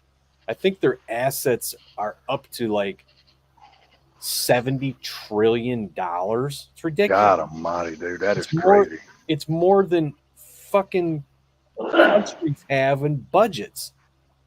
So Yeah, they're no running shit. everything, and their interests are in so many things that it's basically a monopoly. True. You know, and it's they're just running everything, dude. And so they're probably throwing their weight at the oil companies and probably telling them, you know what, we're getting energy from you, but you ain't shit. We're gonna tell you what you're gonna do. You know, And what makes so bad, the oil companies, if they had any balls, they would stand up to them and say, no, we're going to tell you what you're going to do. yeah. Well, all That's this the thing. all this gets reset if a freaking meteor hits this damn planet. All that shit, all them people with money, they don't mean fucking shit. I 100% agree with that. If the right size meteor hits this planet, dude, this planet is pretty much going to die. Literally. And everything on it is going to die. Depends how big it is. That's what I said. It's depending on the size of the meteor. That's happened several times in our history, in the billions of years we've been around, and life has found a way. You know? All this meteor has to do is hit the planet just enough to move it a little bit out of its orbit. I mean, it don't even have to be much, man. Just a little bit out of its place in the galaxy here, orbit or whatever the fuck you want to call that, and it would be done. It'd be over with. This whole planet would look like Mars in about fucking a day.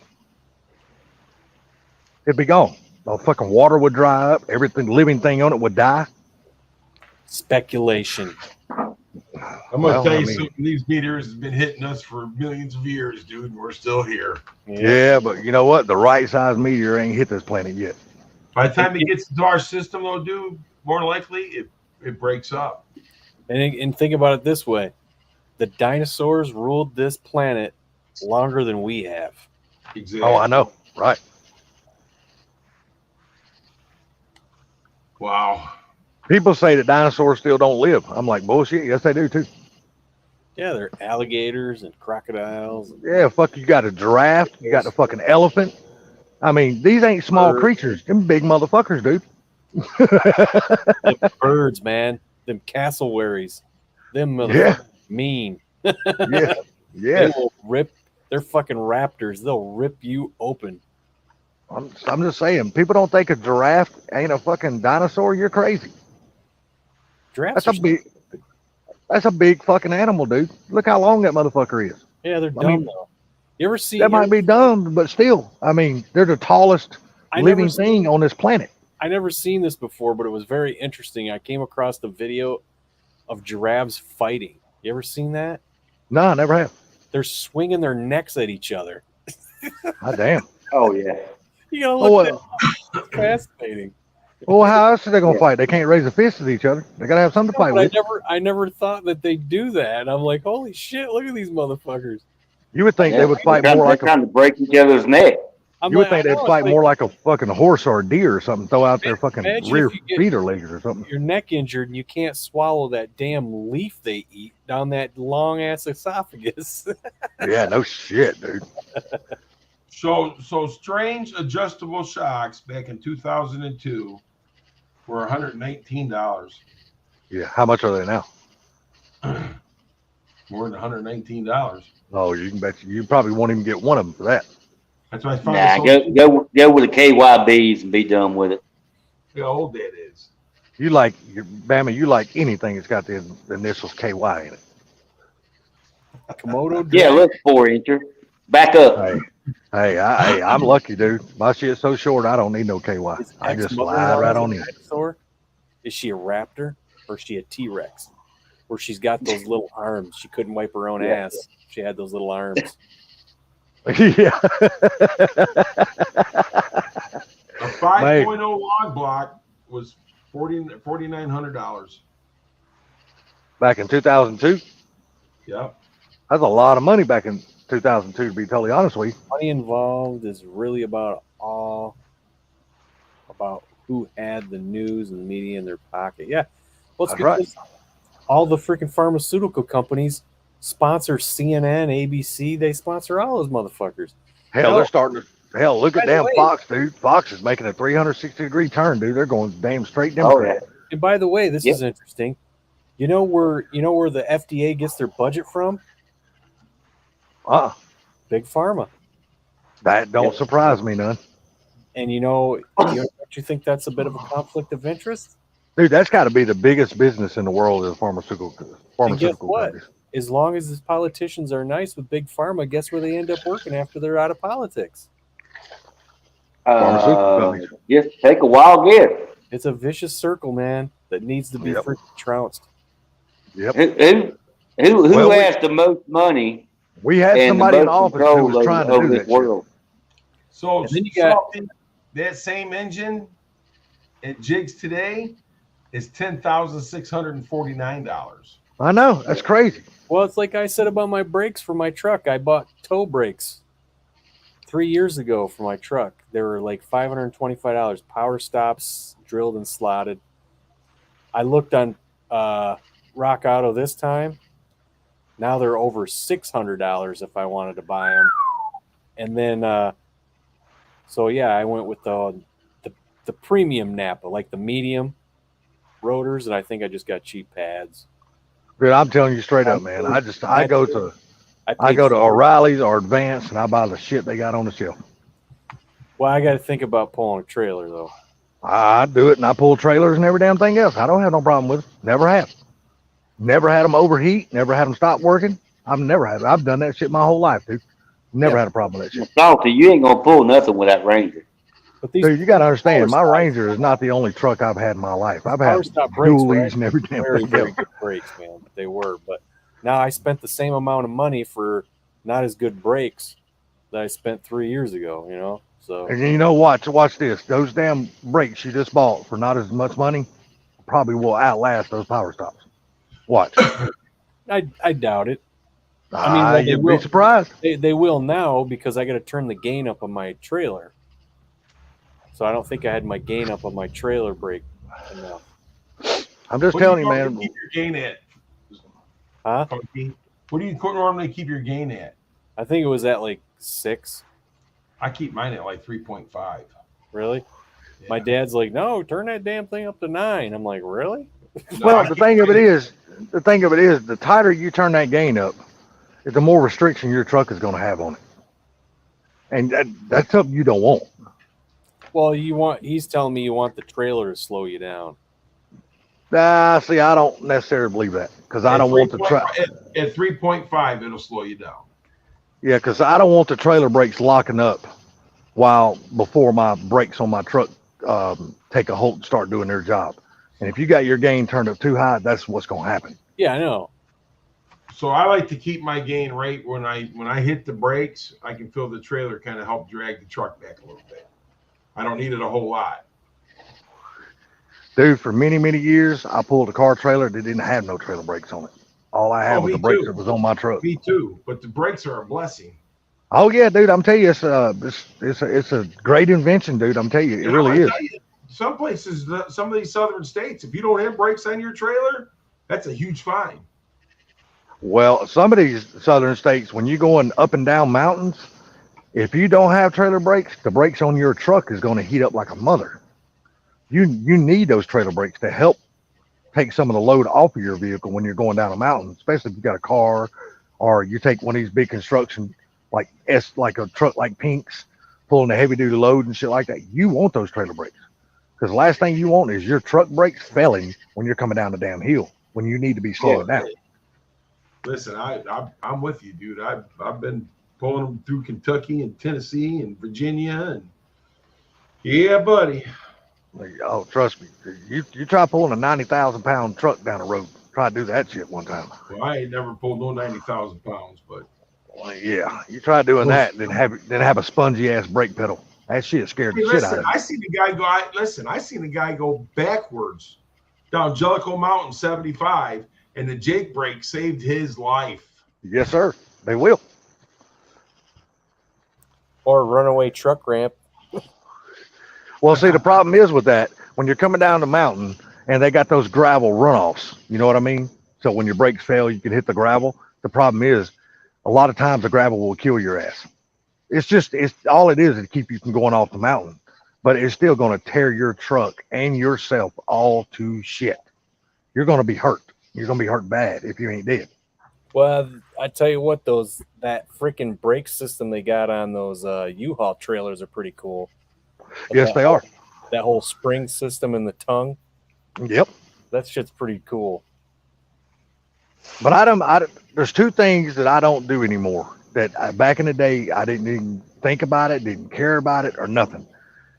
When I pull a trailer down the road, I always got a sway bar kit on my trailer, and I always make sure my trailer's got trailer brakes. Because I'm a real stickler about having a sway bar kit on my trailer.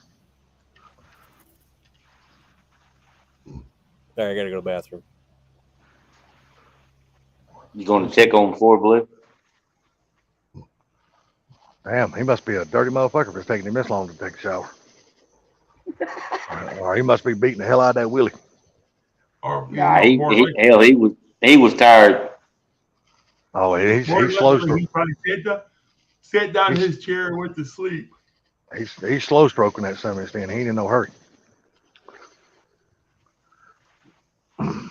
Nah, but it's just like pull behind campers and stuff. I will not pull one of those unless I got a sway bar kit on my trailer. You know, I just won't do it. Because the last thing I want is that trailer starting to fishtail, and they're bad about that shit. I thought about looking for an old aluminum U-Haul car trailer to buy. You can. You go on U-Haul's website, What do you man. think about them? You don't like them? I like them. I like them because 99% of them's got a swing away fenders, and you can get in and out of your car. They got a nice tie down setup. I mean, Yep. they're nice trailers. Yep, they are. They really are, man. They're good. I got no problem with U-Haul trailers. Plus, they're all I'm aluminum. thinking about getting one before Ford takeover next year. They're just too short for what I use them for. That's the problem with them. Yeah, but for like a Fox body or your Fairmont or something like that, dude, that shit fit right on there with no problem. Right. That's But perfect yeah, trailers for that. And it's lightweight. You know, it's not as much because the trailer I got is aluminum, but it's an 18-foot, and I got a headache rack on mine. And but I bought mine that way. But I've had my trailer. I think I bought my trailer in 10 or 11 when I bought it. I bought it new. I've had that thing for God forever and ever and ever. And I wouldn't trade nothing. I wouldn't get rid of that trailer for nothing. I love that damn trailer. But I knew I didn't want a 16-foot. That's why I made sure I got an 18-foot. Yeah, mine's 18-foot dovetail, but it's all steel. Well, see, my aluminum trailer is also a dovetail. My son's I got one that I could use, but you can put 2 cars on it so much. I don't want to pull that to Tennessee. Yeah, you know. Yeah, you'll be burning a lot of gas be pulling that big old heavy ass thing. Yeah, we was talking about it this morning because he wants to take off and go with me. He said, what you ain't got to buy a trailer, use mine. I said, I don't want to use that long son of a bitch.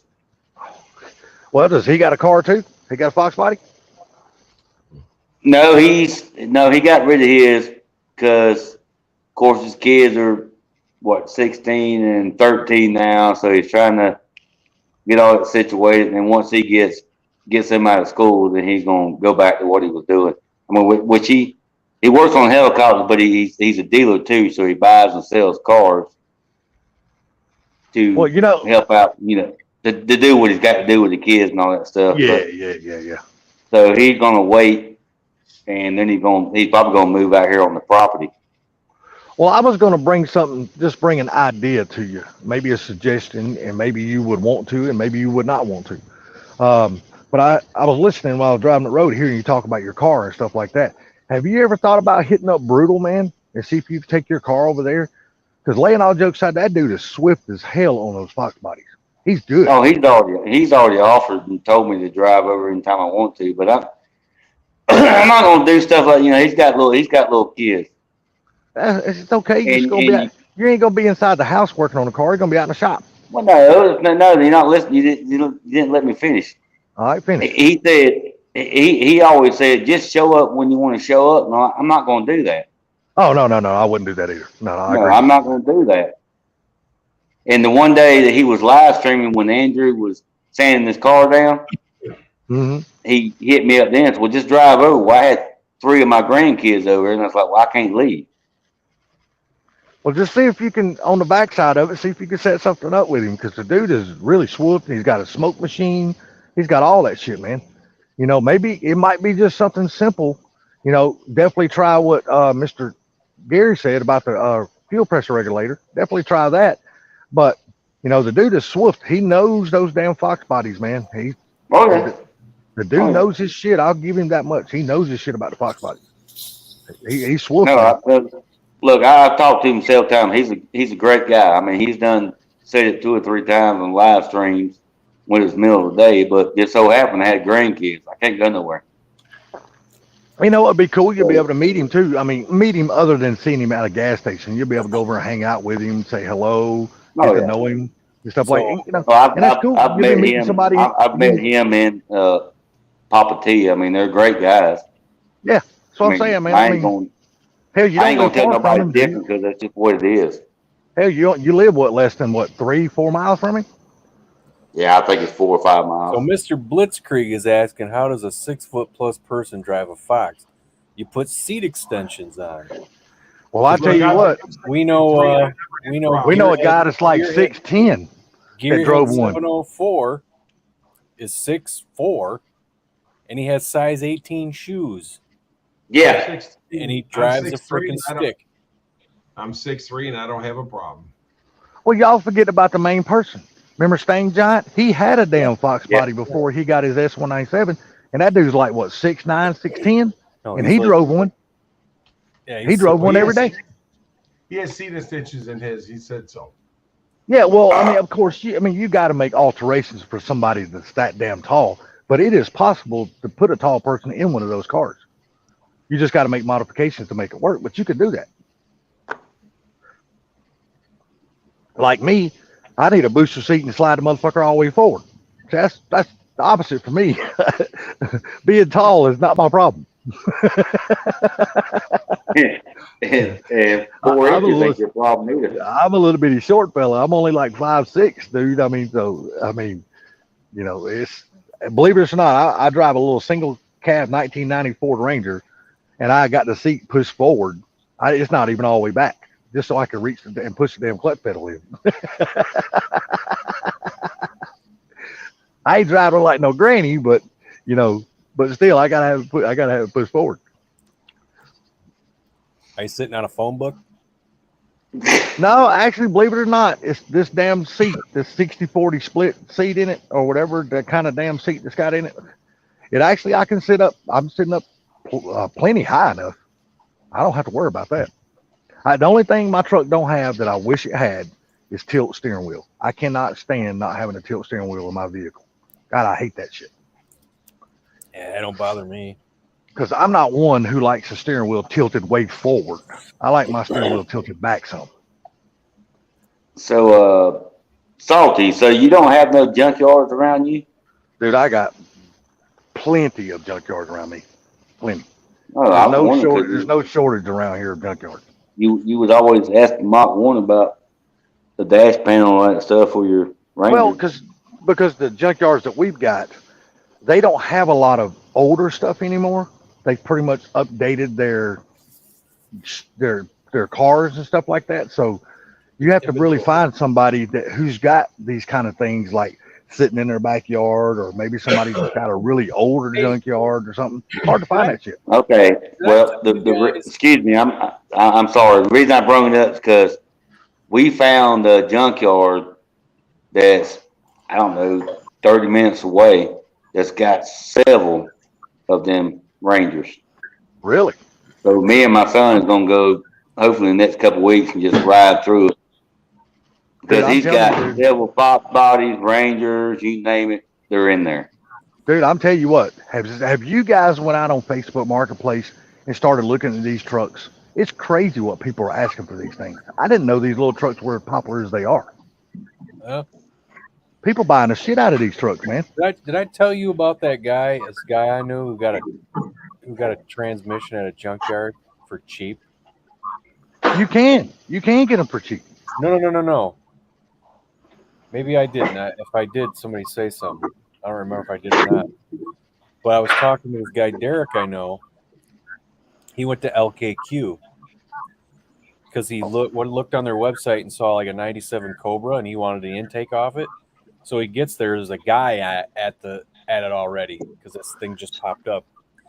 And he goes, I was here first. He goes, I'm going to get all these brakes off here. And he goes, well, I just want the intake. He goes, that's fine. You can have the intake. So the guy takes all the stuff off. And as Derek's taking the intake off, he's like, all right, I got all my stuff. I'm out of here. The rest is yours. He goes, okay, whatever. So as he's taking off the intake, he looks down and he sees a sticker like on the bell housing. And he's like, what the hell is that? So he goes underneath the car and he's looking at this transmission and he's like, dude, you got to be fucking shitting me. So then he freaking calls his friend up and says, you got to get over here and help me with this. Dude pulls out a QuickTime bell housing. Oh shit. Freaking T56 Magnum Oh Yeah. shit. with a freaking Stifler's cross member. Oh shit. Dude, it fucking done hit the gold mine. Yeah, I said, he showed me the picture. He goes, look what I got at, and then he started telling me the story. I go, dude, is that a T56 Magnum? He goes, yeah, it was in a wheelbarrow. He goes, I took it out. I said, how much did you get it for? He goes, just over $450. Mm. I'd have said- jumped all over that shit too. I said, wait, everything? Even the freaking bell housing? He goes, yeah, everything. I said, you can't, because he wants to put on his big block. I said, you can't. Dude, use you that can't bell buy housing. you. I said, No. but you could sell that bell housing for more than what you paid for everything. He goes, I know. Dude, the QuickTime bell houses are not cheap. I remember back in the day when they were actually affordable. They're not affordable no They're more. $1,000.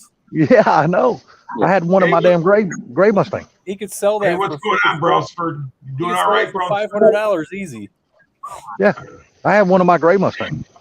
And I was like, dude, that's ridiculous, man. That's freaking that's a $5,000 transmission. All day long. For $450, dude, he stole that transmission. He didn't even get a good deal. He stole it. And I'm sure he Salty, probably Salty, if you're he's not on smart- Facebook, are you? yeah, but I don't accept anybody, buddy. I only accept my family. No, I'm not looking to friend you because you're not my friend. What I was Okay, going to say well, was you look up a junkyard in Clayhatchee, Alabama. And What's you'll it see called? what I'm talking about. The guy has videos riding by all the vehicles. What's the name of the All junkyard? the Rangers, Or what's the name of the Fox place? Body. Huh? What's the name of the place? Well, just look up Clayhatchee. Clayhatchee. Okay, Chattanooga. Clayhatchee. That's okay. I will. I'll do that. And then they give you the junkyard. I can't think it's something Daniels, I think. But anyway, I just figured you might want to know because you're looking for parts anyway. Yeah, dude, I've had such a hard time trying to find the paint to match up my truck so I can try to repaint the hood and the top of the right front fender. I can't find that paint anywhere. Like I've even went to like 3 different body shops to get a custom Now, mix. if you can pull or they can pull, but They you can have. buy it. I could go pick it up for you and send it to you. Is what I'm trying to say. Because me and my son, we're gonna start going out there. Oh, okay. I don't need a dash pad for this truck because the interior in this truck, believe it or not, the interior is actually mint. I mean, from the headliner to the door panels, the carpet, believe it or not, the carpet, everything, the seat, the seat, you know, it's got a little bit of wear in it, but it ain't got no holes in nothing in it. Are you saying they can't mix the paint from the paint code that's on the truck? No, they said they cannot make. They said even if they mixed it and I painted my truck, it would not blend But there's because the paint on my truck is so old. We gotta What, figure you can blend it. the paint is faded on his truck. So Oh, I he- got you. Okay. Well, no, believe it or not, the paint is not that faded, but Well, it must be faded enough where they can't match it. they told me, they said, look, we can mix the factory paint. He said that's not a problem because it's right here on your door. We can mix that. He goes, but I can promise you, you're going to have to either do something to lighten the paint or darken the paint to get it to I know a fade guy. in right. He could do it. He could And, do it right now. So what me and my brother has done decided, I'm just going to two-tone the truck. So I'm gonna do it just like the XLT, the really nice the XLT, the one. See, mine's got manual windows, manual door lock. There's nothing in my truck power. Everybody But- say hello to Browsford. What's up? Say hi Hello, to Ralph. Browsford. Hello, Ralph. Hello. And Bama, Bus driver. What's you happening? can buy a U-Haul trailer for right around about $3,000. That's a good Holy deal. shit. That's a good deal. For how much? $3 Right grand. around. I can buy a brand new one less than that. No, Yeah, but are you can't. gonna get But are you gonna get aluminum trailer that's got the fold away fenders and all that shit like a U-Haul trailer's got? Oh, I could do like Funky did. His daddy already showed us. Listen, my trailer. They told My me dad to did buy that. my trailer today. I paid $3,500 for my trailer back in 2014. For me to buy my trailer today, it would cost me $7,500. Yeah, exactly. Same thing with mine, Gary. Mine would be expensive as hell today too. Trailers are not cheap, dude. And right now we're trying to figure out how to get the winch on there. I want to do what you ever seen Trunkback Jim's video? Yes. I want to do what No. he did. I want to take my buy a metal toolbox and stick my winch in there and then cut a hole out for the cable. Yeah, you can buy a tongue toolbox that fits on there perfect. No. He not. I'm not putting. We're putting the winch on the deck up at the front. And Yeah, that's what I'm saying though. But you can buy a tongue toolbox that goes on the tongue yeah, I know. right This in is- front of the rails, and then you just cut the back of it out and run the winch that way. So Salty, no. I put the winch on the front of my trailer, and is what I did. I got a piece of metal that was 3/8 thick. Yep. I'm sorry, 5/16 thick, and I put it underneath there, and I drilled my hose, and I put that underneath, and my bed's metal, so I just figured it was extra right there, and I No, I pulled just wanted- 5, 6, 7,000 pounds on it. I just want Yeah. something to be. I want it to be covered up. I don't want it to be out in the elements all the time. That's why we're gonna do a toolbox, like No, that's a good idea. and put it on there. Put it on the deck though. He's got his up above there, but I'm putting it on the deck right in the front. And then You can go to Harbor Freight and buy the toolbox, man. They sell them. Yes. That's Well, I got no, mine I, up in the front. but yeah, then I'll get a tongue toolbox, and that's where I'll put the battery and everything in. Right. Yeah. But when you put that winch on your deck up front right there, put some metal to reinforce it. Yes, sir. Yeah. We're doing all that. Yeah. He's got a thick ass piece of steel, dude. It looks to be 3/8. Yeah.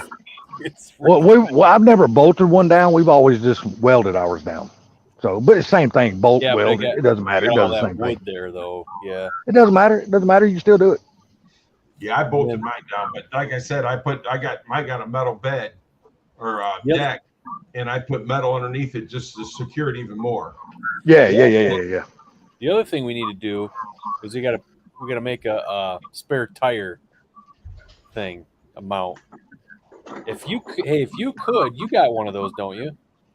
Yeah, You should, if you can, take a picture of that for us I will. so we can figure out like how to rig it up on there. That way I don't have to keep, because every time Justin will borrow it, we got to throw a freaking spare in his rear.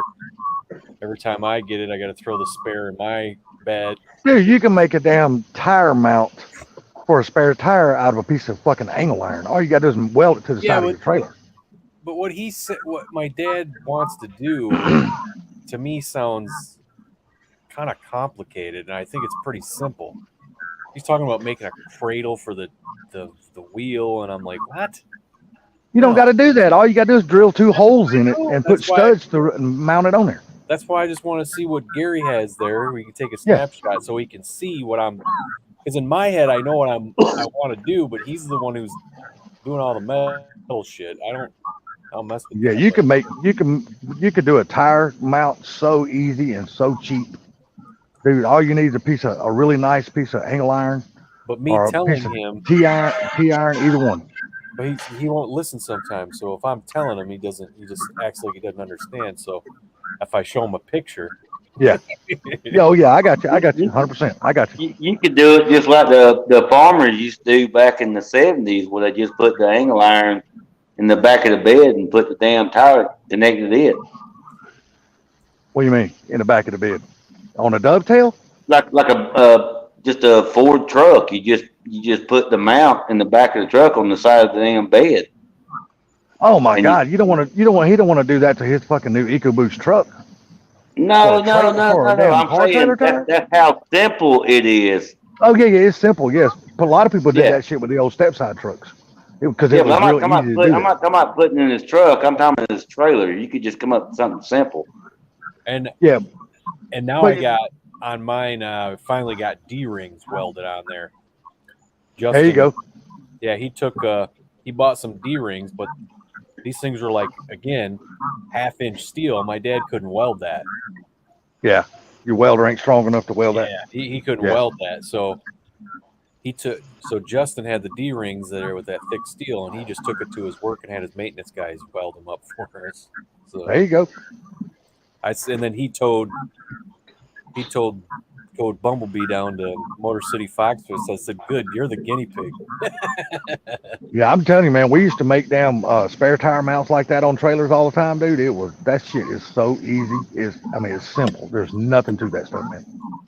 But the thing is, that's thick metal on the trailer, so I don't think Yes. I can weld it.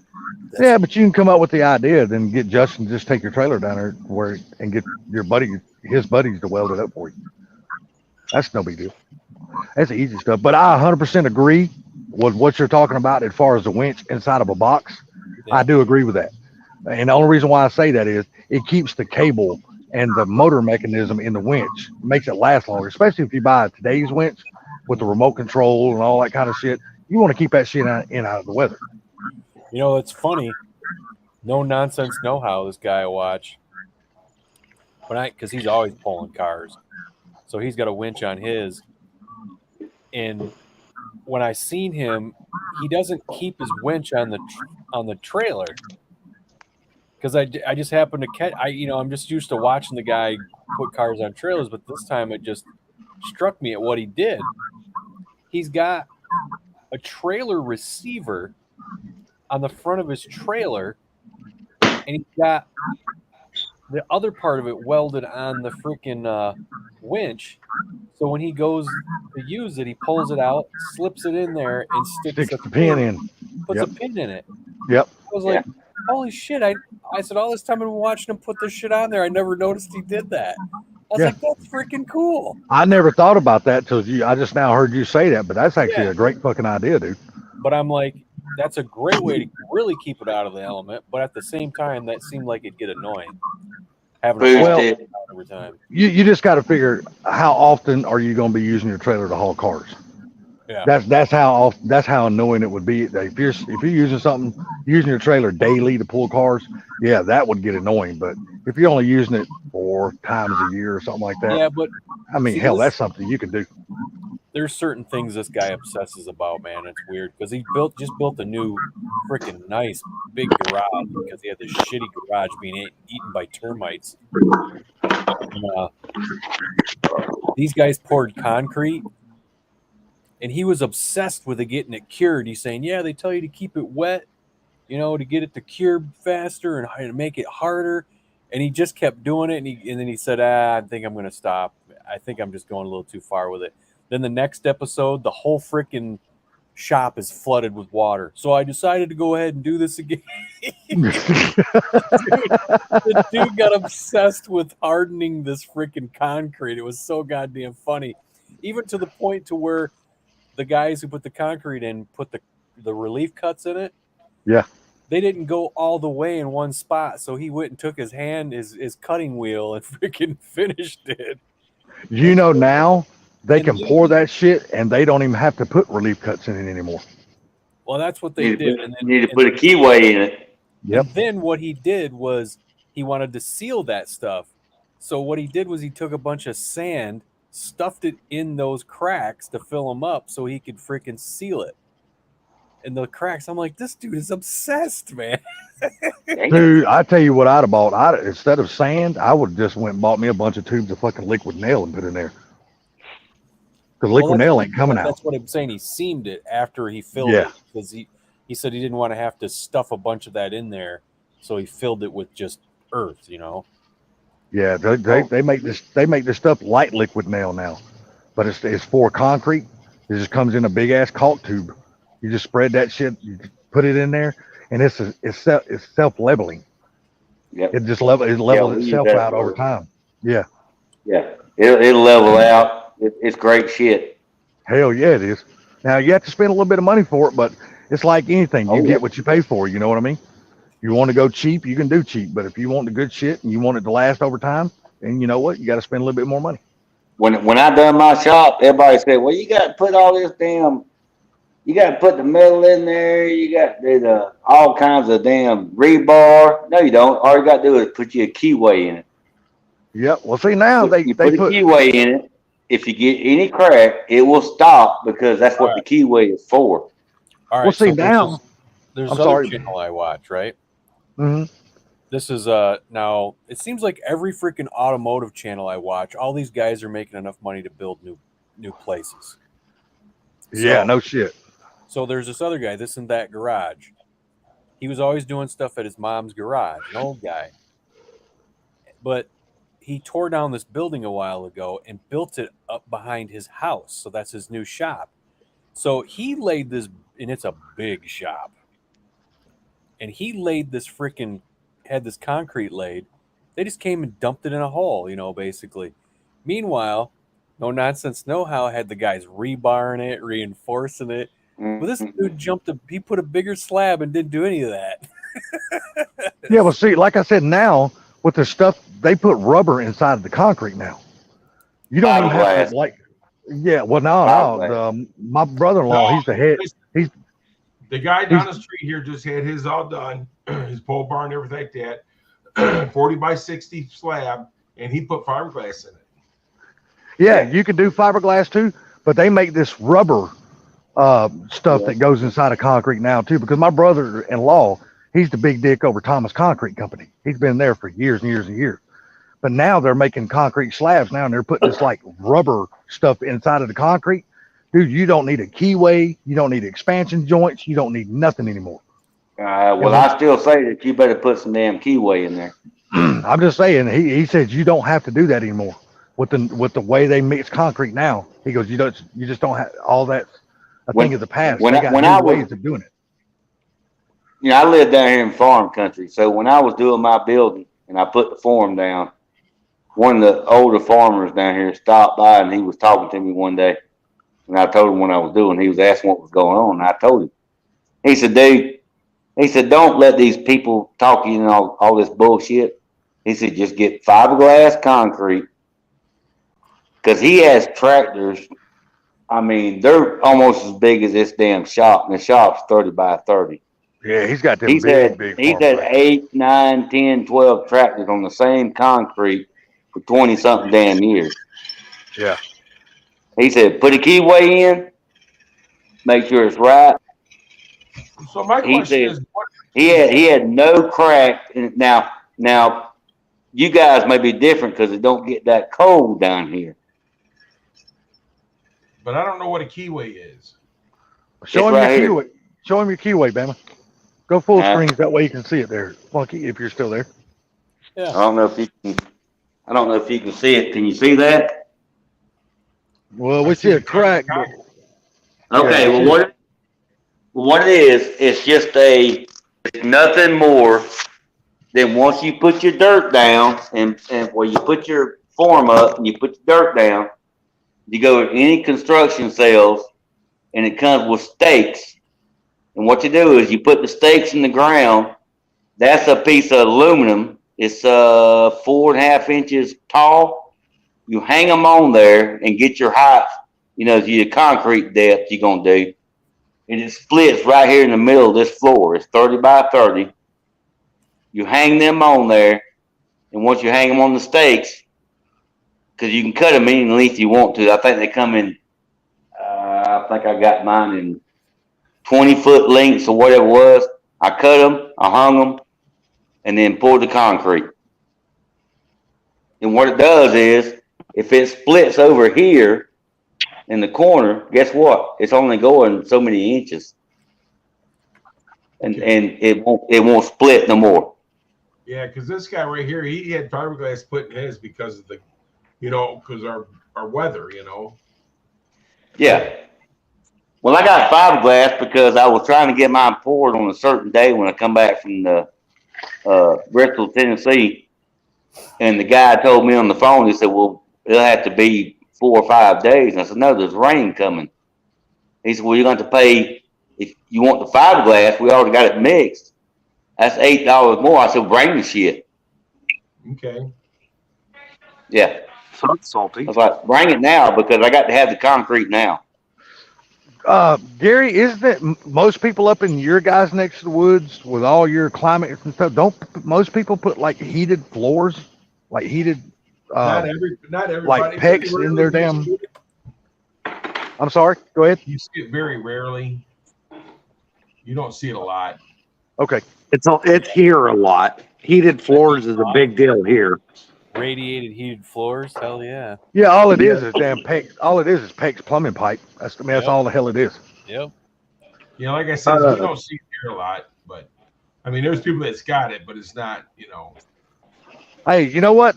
That's not a bad idea, especially if you go out in the shop and you're working on your cars and it's cold as hell outside. Well, just the radiant heat coming from that floor will help heat your shop. Oh yeah. I kind of wish I'd have done it.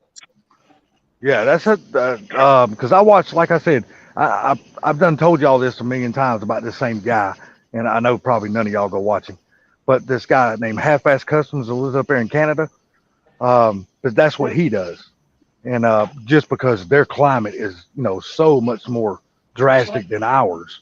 Hell, even nobody y'all, knows what that switch is for. but even their climate up there, he don't get inches of snow. That dude gets like feet of snow. I'm like, fuck, I ain't living nowhere we get that kind of snow. But like I said, his shop burnt down, and dude, he's building a massive shop. His damn shop's gonna be 40 by 100. Dude, that is a big ass shop. And to me personally, anybody that does their own concrete floor to put a building on, and they say, "Well, it's got to be exactly 4.5, or it's got to be 5, whatever." Let me tell you what, I towed dirt for a month and a half to go at 4.5. Once I got it close to level, the majority of my floor is over 5 inches thick. You know what? Pay the extra for the damn concrete, and the hell with working on the dirt. Oh hell yeah, because the damn concrete, once they level the concrete, don't matter what the dirt looks like up under it. The concrete's gonna be level at the end of the day. Right. If I had to do it over, I'd have saved myself a lot of time. Hell yeah. Like I said, they're not gonna pour it above the form boards anyway, so they're gonna level it right there at the form boards. I mean, I put my forms up, got it all square, and I said, "Bring this shit on." I started getting dirt, especially in the middle of July, because that's when I done it. Dude, I would absolutely kill to have a shop that's damn 40 by 100. Dude, that is a big fucking shop, dude. Could move in. Shit, move in like 2 or 3 different times. That's a big place, dude. Figure how many cars you can get in that son of a bitch. That's a lot of cars, dude. Damn, you guys ran Brosford off. I didn't run him off. He just didn't stay. He didn't stick around. Well, he was wiping his car down.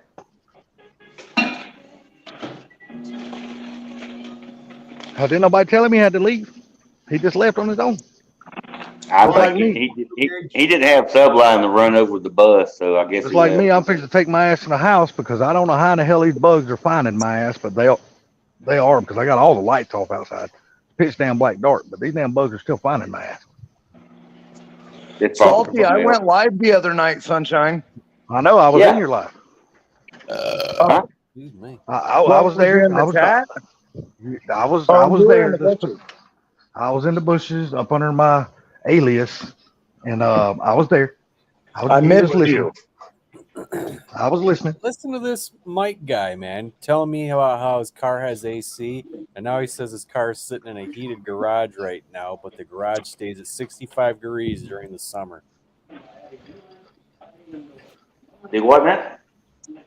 Yeah, I get it, man. I think he's bragging a little bit. Oh, he is now. Dude, he didn't got the big head since he bought that car. Dude, And like I said, when he on was more when he was panels, I have seen him on more panels since he bought that car than we ever have. Yeah. Well, you you know ain't what- lying. You know what he said? You know what he said to me? Or he asked earlier in the group. Come on, girl. He goes, Come on, he baby. goes, how do you fix the He goes, how do you fix the louvers? Or I'll tell you how to fix them. It's called taking them off. no, I said That's how you fix them. right. I said with a screwdriver. and he said, he goes, jackass, they're not coming off. So I was like, I said, what are you talking about? He said, you talking about, are they faded or are they just like chipped up or whatever? He says, no, they're faded. I was like, well, yeah. I got some Slick 50 stuff that for him that'll work good on those. How What is far it? ripped it back. Are they plastic louvers or are they damn like pot metal louvers? Yeah. Louvers. I don't know. But I told him some single stage paint with got Yep. UV protecting in it or something. Yeah, but that's something I you're have a always gonna be fighting. recommendation. What? Satin. If he wants it satin, use the low gloss, high temperature engine enamel because that shit's good for like 2,000 degrees and it don't mind the sun at all. If he wants it glossy, still use engine enamel. I love that shit for the trim around windows and mirrors and stuff for the Fox bodies. It sticks really well. It's nice and thick, and it does not care about the heat and the sun. I'll tell you what's better than that. If you don't mind making your car unique and different, just use bed liner. You don't got to worry about it no more. Now, Hey, look, he's already got the Foose wheels, so he can just do the bling on the damn bed liner on the louvers. wow. Because that's the Did you first take thing them off? that he was Lost your mind. when he was showing me that car the other night. The very first thing he pointed out before he showed me any of the other part of the car, look, it's even got Foose wheels. The very first thing he showed me. Those are expensive friggin' wheels. Yeah, I agree. Well, I thought he took the louvers off. I don't know if I would take them off the back glass, but I just don't know how I would feel having them on the side quarter glasses. Yeah, that wouldn't be me. Yeah, see, the back glass is fine because to me that's normal, but the side quarter glasses, I just don't know. I mean, I guess because I've never had them, so I don't know. I guess if I ever had a car that had them, then I could make a judgment call on that. But I've never had them on side quarter glasses. I sold all the accessory brackets off the Burgundy Notch tonight, There you go. and the rear brake lines. And hell, you just put them on there. Yeah, I know. So now that car is going to become a parts car, basically, right? It's different now, that's for sure. Well, I'm saying it's probably just become a parts car for you, right? And then junk it when all the good parts are gone. I won't junk it. I'll just shove it out back and mess with it later at a different time. He just put an LS in it and then he'll drag it. I guarantee you, it's going to be one of those projects that he never gets to, because now that he's got a shop that a big enough shop that he can go inside and work on. So now he's going to start working on his Comet. He's going to get all the little the aggravating bullshit fixed on it, and he's going to start working on his damn Roadrunner. But then by then he'll go start working on his big truck. So the Fox, that one little coupe he'll either trade it off or something like that, because he's got so many damn cars. And you know what? I would probably do the same thing if I was in his position. He is the mad scientist. Hey man, you can't look, if you get a good deal, dude. Shit's got to go. Sorry, I fucking kicked myself off on accident. Oh man, that's okay. We're used to it by now. But like I said, I was in your live. I was in your live the other night, and I was copying what Gary said. Don't hang that clock beside that TV. I was copying what Gary said.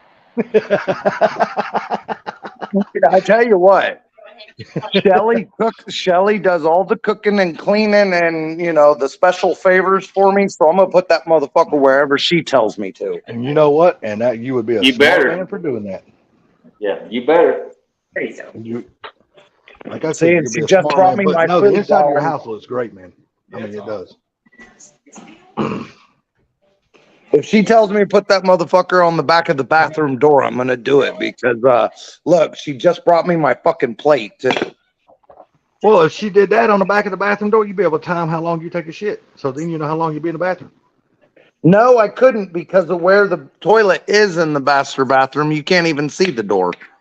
Oh, the toilet's like in a little cubby hole back there. Yep. Yeah, yeah. That's the way mine is. Is the exhaust fan working back there? That's Yes, good. it does. Oh, Blue's like, it don't matter. We got multiple shitters now. So if it stinks in this one, she can go to the other one. So I'm Yeah, gonna it's funny because. Go ahead. Sorry. I gotta tell you about Ford Blue Gauge. Now he's got a bigger shop and he's got more storage and he's got more this and more that. Let me explain something to you. He's just gonna keep piling junk until he can't get nothing in there. Exactly. That damn shop, he's going to have, now that he's got more room, he's going to buy more shit and it's going to be cluttered up just like his other one. Fill that up. That's right. I'm gonna try not to.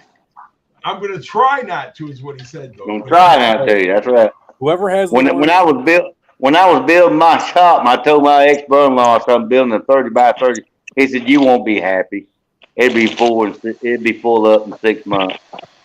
And damn, he was right. Whoever has the most stuff wins. Yeah. Well, now you got now Funky, now since the coop thing ain't going to happen and you ain't got a reason to go out there. So now you ain't going to be able to go shopping at the damn Ford Blue Gauge discount store. I know, we're going to have to talk. You can send me a care package. I pay Hell yeah. Hell, you just might as well just take your truck and your trailer and take a pocket full of cash and just go out there and say, hey, I'm here. Let's wheel and deal. That's dangerous. I've sent Yeah, I know, right? words. He knows I'll ship it. I know that is dangerous. I've shipped stuff to Funky. He knows I'll ship it to him. Yeah. Oh, yeah, I know. You know, shipped him intakes and damn K members and all kinds of shit. Yeah. I ain't never But had you no know what? problem for Blue shipping me something. But you know, the one thing he has not got you to ship him yet is the one bad strut on the whore. He ain't got that one yet. The what? I still remember that one bad strut. Yeah, I need the hubs and the The spindles, hubs and spindles. they're sitting there for you. Hey, I look, was, he can get you I was just actually in the storage unit the other day because I Hey, look, sold a set of GT Fox 4-lug spindles, and I had to move your spindles out of the way to get to them. Mm. Well, see, think about this. Now that that coop's not going to be sold, that coop's got a brand new 5-lug swap all the way around it. You just call Blue, hey, I need the whole 5-lug swap. He can send you it off. Jesus Christ. That coop's getting big block for sure now. Lentec AOD and big block for sure. And my buddy's got a GT45 turbo. He's trying to talk me into putting it on to sell it with. Mm. I may What the not. hell's wrong Don't with you, know what dog? the fuck. What's What? wrong with you? I'm talking to Who? the dog. She's back here. My dog's back here making all kind of damn noise. What you doing back here, girl? Oh, you want my attention. That's what it is. I'm sorry. Okay, well, here you The go. only girl that loves you, Salty. You ain't lying. And I can't, you know what? And I can't say she don't get my money because she just cost me $642 a day at the vet. Fucking dogs, man. You buy her a Although, dress? for the most part, I'd rather have a dog than a kid. Yeah, because they don't have I'm gonna tell you right now. When's the last time you took a dog to the vet? Who, me? No, I'm asking Blue. When's the last time you took a dog to the vet? Long time. It's been 7 years because I've had my cat and my dog passed away 7 years ago. Well, I'm gonna tell you right now. When you take a dog to the vet right now, dude, Yeah. it's like taking yourself to the emergency room. Them bills are expensive. They Yep. are not cheap. Yep, I got 2 of them. They will cost you some money. Michael. Just my kids Hey. are grown and gone, and they still cost me money. Hey, look here, just to get her shot today. Sorry, go ahead, Gary. Pringles and Tractor Truck Supply is your friend. Oh, Track Supply, yeah, you can buy all their shots and everything there. Just about. I don't think you can get their rabies there though, can you? Nope, because the rabies got to be it's got to Certified, I guess. be certified, right? Yeah, you gotta have. Well, let me ask you about this then. Since you say that, how much do you pay? Did you put Just, I'm not gonna say for all dogs. I'm gonna say just for one dog. If you was to go buy their stuff minus their rabies shot, how much does it cost you to buy their medicine to give them their shots? I've thought about doing it, but I've never done it. But my It's daughter, very cheap. my daughter works at a vet or worked at the vet for the longest time. She was a vet tech, so Mhm. she gives them other shots and everything. So it's less than $100. Yeah. Mm-hmm. So you go buy all You get the you go buy all the stuff at Track Supply. though. Parvo, you can get all of them shops. There ain't nothing to it. Yeah, you can get everything. And some locations you can even buy the rabies shot. At Track Supply, I've never heard of that. Yeah. Now, I didn't in say it, Tractor in Supply. Michigan- In Michigan, you can't, but in other places, maybe you can. I don't know. Yeah, Georgia here, it's like Gear and them. They got their rabies shot's got to be certified. Yeah, because you got to get the tag and all. Yeah. We got We got a shot we for got ours with the tag, wasn't it? From Yeah. from the Feed and seed. the feed and seed place, and he had a tag. It had a tag that came with it. Huh. I had to fill out No. a piece of paper when I bought it too. I know, because No, I felt no. like I felt like I got ass raped today when I took her in for her shots because they charged me just for her shots alone. It was $234. That was just for the shot. So I felt like I got ass raped because last year it was half of that. I was asking, Well, I- put all food away already? And then I looked over and seen you did. Salty, I don't know if you can there, but I know here. Well, we use a regular vet. I mean, we go to certain That's spots, but me. That's what I do. they have a traveling, and I say traveling, but it's just where they can be in a central location close to you Mhm. that they give shots and all to your dogs, and it may be cheaper. Yeah, they do that here. It's like a bus that travels around. Yes, yes. Yeah, they do that here. But see, I'm real funny about that shit, man. I want to be able to take my dog to the vet because I want the veterinarian to look my dog over and all this other kind of stuff. Well, they know Other the than dog. just- They've already seen it several times. Yeah, because it's the only vet she's ever used. So Pinks, was that the rabies shot?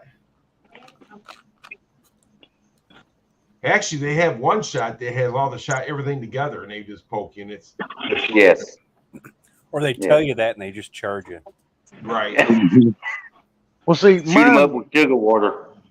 for some reason, my dog had developed an itch on her body, and I checked her everywhere on her body for fleas, ticks. She didn't have no, but she had this one. She just kept trying to scratch and scratch and scratch. And I was like, "What the fuck is wrong with my dog?"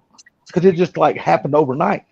So when I took her in today, they also done the blood work, which they charged me for that. Then they charged me for a doctor visit on top of that, and then they said, "Oh, she's got a skin allergy." So then I had to buy Yeah. all the medicine, the heartworms. I bought her heartworm medicine for the whole year, and then I bought her flea and tick medicine for the whole year.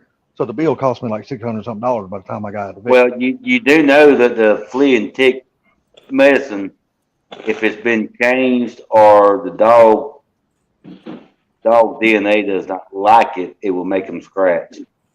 Well, she's been on this same flea medicine ever since I've had her. I've had her for 5 years.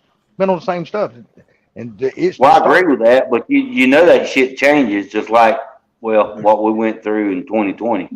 Well, they checked her today when they done the blood work and all that kind of stuff, and they gave me the same, the heartworm medicine, flea and tick, because it's all in one. It's the heartworm, flea and tick, all in one pill. Yeah, What's your dog's name?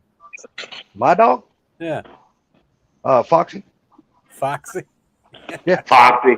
I don't think you ever said her name. Yeah, see, Yeah, I think that's the first time I've heard it. when I first got her, everybody called her Foxy because she looks like a little fox.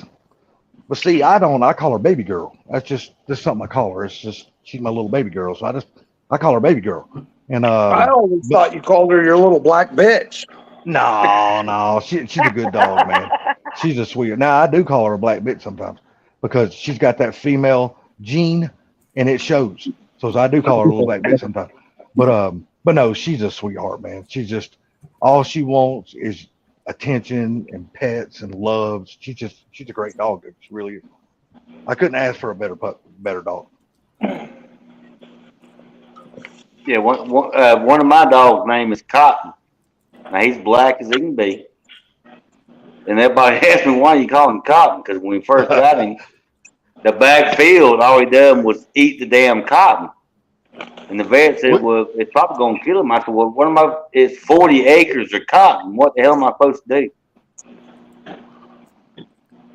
So MJ, I'm just curious. Which name do you call her?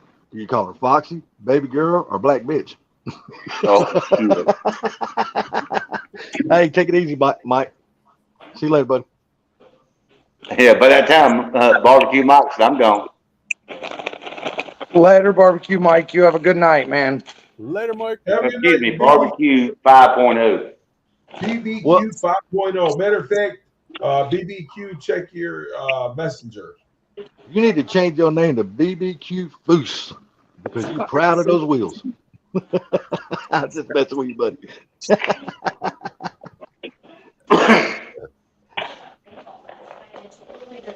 Who was you talking about checking the messenger? Nah, he was telling Mike to check. Barbecue Mike, check his messenger. Okay. You ask Mom. I ain't fucking with you, punk. I gave you food earlier and you walked away like a little prick. Fuck you, punk. How's your cat liking the house? Is he enjoying it now? The more and more he's there. Oh, he's having a blast, and just like I hoped, he runs through the house and fucking drifts on the floor, and he playing with his toy, and he'll go flying through the house, and he'll like bypass his toy, and he's sliding and scratching, trying to get turned around so he can get back to his toy. Well, that's good. I bet he enjoys having all that extra room to run around inside that house. I'm sure he does. He seems to be excited about it. Shelly says he's walking around like a prissy cat now. Like he thinks he's all that. Well, he's like I am. He goes, I got a big ass playground now. He goes, I'm enjoying this shit. All right, we'll stay away from that one. He seems to be pretty excited about it. How do you like his new his cat tower or cat tree or whatever the hell it is? He seems to be using it. I mean, I haven't seen him laying up there or anything, but I've seen him up there. Oh, you'll find out one day. He'll be laying up there and you'll be sitting in a chair and all of a sudden he'll have this, I'm going to kick his ass moment. He's going to take a leap of faith off of that motherfucker and land on top of your head. Yeah, because he can jump from there to my chair. Yeah. Next thing you know, Blue's going to have his damn four little blood spot, little needle pokes in the top of his head. Grab that damn ponytail and wrap it up. So,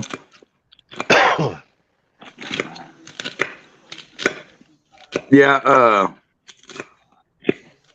my coworker, the one that had the Cobra,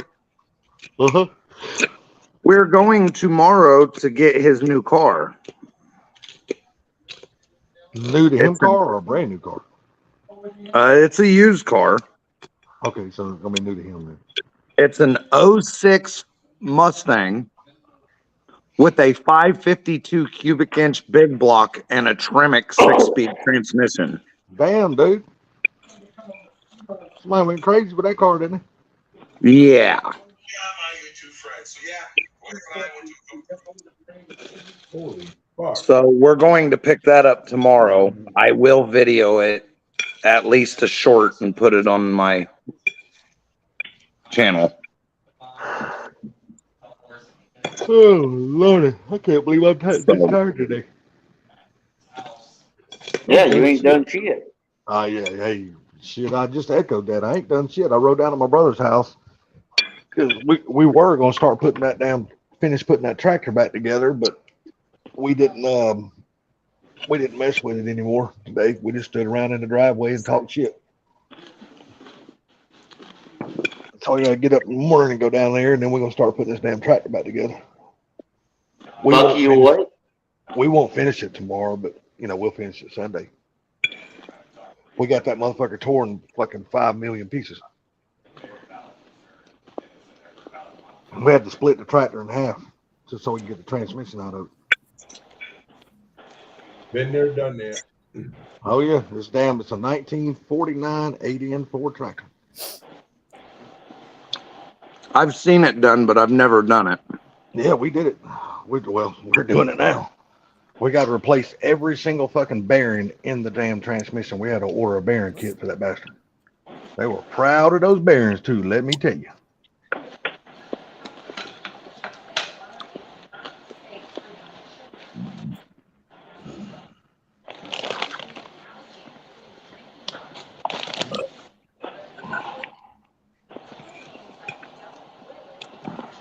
So what are you doing, Funky? What are you doing this weekend? Putting brakes on my truck. Oh. What about you, Mach 1? I'm not quite sure yet. Still I can't might get get over dirt bike out tomorrow and take a nice long ride. Still can't get over it. I pay $500. What, for the brakes? Yeah. Like I said, man, I know a lot of people don't do it, man, but I just go to AutoZone or somewhere and I just buy their brake stuff, man. I didn't pay that much more than what it would have cost if I bought like the cheap stuff. Yeah. It would have still been almost $500.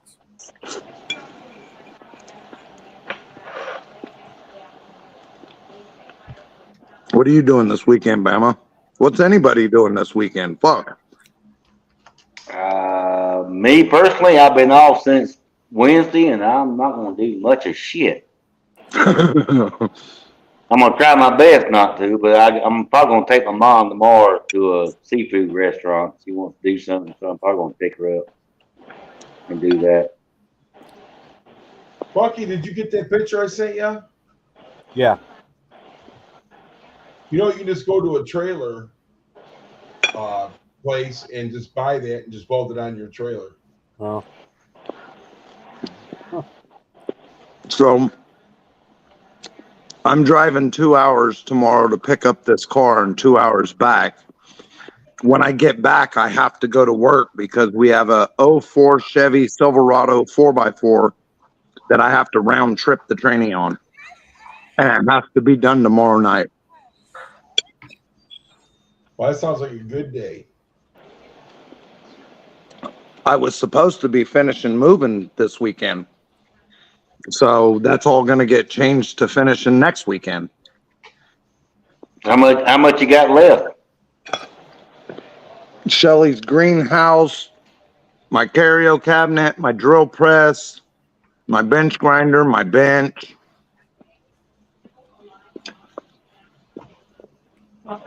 All the garden utensils.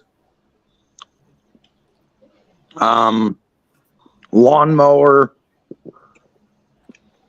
My snake. I mean, Hey, yeah, like Plumbing. plumbing snake. oh, I was going to say, the hell. Well, you can see why I ain't moved since 1996. Because it sucked. Boy, Damn, I just sent you some pictures. I just seen them. Fucking ass. See that tractor we got split all in half and all that kind of shit. Yeah. So I'm working this weekend. Later, Banks. Hopefully, I am eating taco chips with hamburger, rice, cheese, tomatoes, lettuce. Basically a fucking old school taco salad type thing. I was just going to say that is exactly what I am making tomorrow night for dinner. And I am watching the best food review show on YouTube, and they just had What you watching, Martha Stewart? no. It's the best Okay. food review show. This dude goes around. He's at a fair, and they made a hamburger, and the bun was waffles. That don't sound bad. I know. It was a cheeseburger with waffles. That's the bun. I was like, dude. Cheeseburger Well, I waffles. mean- That actually sounds really good. That's not any worse than McDonald's having a fucking breakfast sandwich with pancakes. Oh, I'm sorry. It's got bacon on it too. That actually sounds good too, Blue. That's called the Any- McGriddle. Look, Yeah. anything that involves like pancakes and waffles is usually pretty damn good. But then there's the You know what I mean? It's usually good. Then there's the slamwich. That is your favorite sandwich in the world, ain't I love that thing. it? I've heard you mention it Now so they're many times. Now they're dipping the waffle bacon cheeseburger in syrup. Oh, that's just bomb. Now it would taste like shit if I had ketchup and mustard on it. Leave the ketchup and mustard off. Dude, I tell you the one thing I am looking forward to more than anything once we get moved on the 25th. I can't wait. Because I'm actually going to start doing what Blue does and what Gary does. Because I went and I bought me an old Oklahoma Joe smoker off Facebook Marketplace. Because I done a bunch of research and everybody kept telling me don't go buy the new ones because the new ones, they've changed the metal. They say the new ones ain't worth It's a shit. thinner. Yeah, they say they're not as good. They said if you can find an older model, go buy it. So that's what I did. And I actually got a good deal. I only gave like $180 for it. So it's a good one.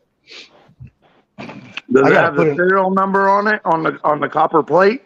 Oh shit! No, I can't tell you that, Blue. Now you ask. I just bought it, man. It ain't usable yet. I got to buy a grate for it, or have a grate made, or order a grate for it. You know where you put the food on top of. It don't have one. It don't have one of those. So, and I got to buy a grate for the firebox. It don't have one of those in it either. Well, the way I understand it is if it has the serial number and a copper plate, then it's the old one, which is a good one. If it has the serial number in a like silver plate, it's the weaker, thinner one. It's got a plate, but it's so. You know how like copper turns like the bluish green color after so long and shit like that? I would have to clean it off to actually see what it looks like. It's dirty as a motherfucker. I got to clean it. But I was able to get it, you know what I mean? And it don't have the little wheels. It's got the big metal wheels on it. Mine's You know, got like the a- big wagon wheels on it. Yeah, these are like metal wheels. There's no rubber or nothing like that on the tires. It's like metal spokes, metal wheel, metal ring for the wheel and everything. So All I can tell you is I got the real Oklahoma Joe. all I know, this is Oklahoma Joe's because it's got the tag on it that said Oklahoma Joe's on it. Now, like I said, but see, I've been doing some research on that shit, and I see where they make like a basket for those Oklahoma Joe's instead of getting like the, like the wood grate or something to go in the firebox. They make like a fire basket that you I can put got one. inside. those I things. use the fire basket. I like it. I use it. Do you like it better than just the grate that goes in there? Yes. 'Cause see, this is the first smoker I've ever had in my life, so this is gonna be the first time I've never smoked anything. I've always just grilled everything. So this is gonna be my Don't first it have adventure a smoking. serial number? Well, I didn't Supposed to look. have a serial number. I didn't look at any of that. I just seen where it had the tag on it that said Oklahoma Joe's. So I bought it. Well, Yeah, mine's got a serial number. is it on a copper plate or a silver plate? Well, like I said, it's Copper. so anodized and so Okay. it's so fucking dirty. I gotta clean that motherfucker before I can even use it. It's bad. It's like, you know how like copper does. It gets that anodized color on the top of it. You know, it Yeah. turns like blue and shit like that. You ain't never had nothing copper that you've had to clean before? Usually it turns green. Yeah, it's Yep. like a greenish shit. It looks like a plumbing pipe up under your house. You know what I'm Does talking about? it look like mine or does it look like, Mine's, Bamas or Mach 1s?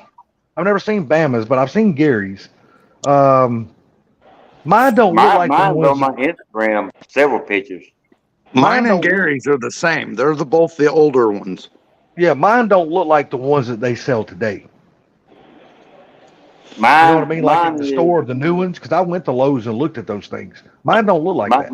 Mine's probably 7 years old, I think. Yeah, same here, Mr. Blitzkrieg. I am a total noob. I have never smoked anything before. Big screen, big screen. Dude, I'm as green as it comes. But I tell you, I think I watched some of the best teachers in the world. I watched Gary, I watched Blue, and I watched the That barbecue. looks pretty close. That looks pretty close to mine. And I watched the barbecue pit boys, because the barbecue pit boys, I love watching those motherfuckers. I'm sorry, I love watching those guys. Is that what it looks like? Hold on a second. That looks like like mine right there. Yeah, that's what mine looks like. Got the same wheels on it, just like that. Yeah, it's got the wagon wheels. Yeah. That's exactly what mine looks like. Same wheels, same damn grate at the bottom and Yep. everything. Mine looks just like that. Yep. Identical. And the thing is, mine- when you and got mine that does got grill, Mine's got the you can one get the temperature serial gauge number, on one and if side. something messes up on the grill, you can buy that piece. Well, see, I went to their website. I'm gonna order another temperature gauge and Now, drill a this is hole the new one. on the other side and put another one in it. This is the new one. You see the difference in the tag? Mm-hmm. Yeah. Yeah, I've seen. Yeah, see, I've seen those at Lowe's. Yeah, I've seen Yeah. those at Lowe's and Home Depot. Yeah, I see. And people kept Yeah. telling me don't buy those because the metal's thinner and the firebox Yeah. don't last long before it just rots out. Hey, the That's newer right. ones, they I still agree. work just fine. Yeah, I mean, But they you say got they you work got to good. keep them. You got to keep them clean and out of moisture. The new ones to make them last. Yeah, because they say the firebox, the metal is not as thin. I'll get them. And they say over time the heat will warp the lid, and when you shut the lid, it won't seal as good, and you'll have this damn smoke coming out That's all right. around the lid.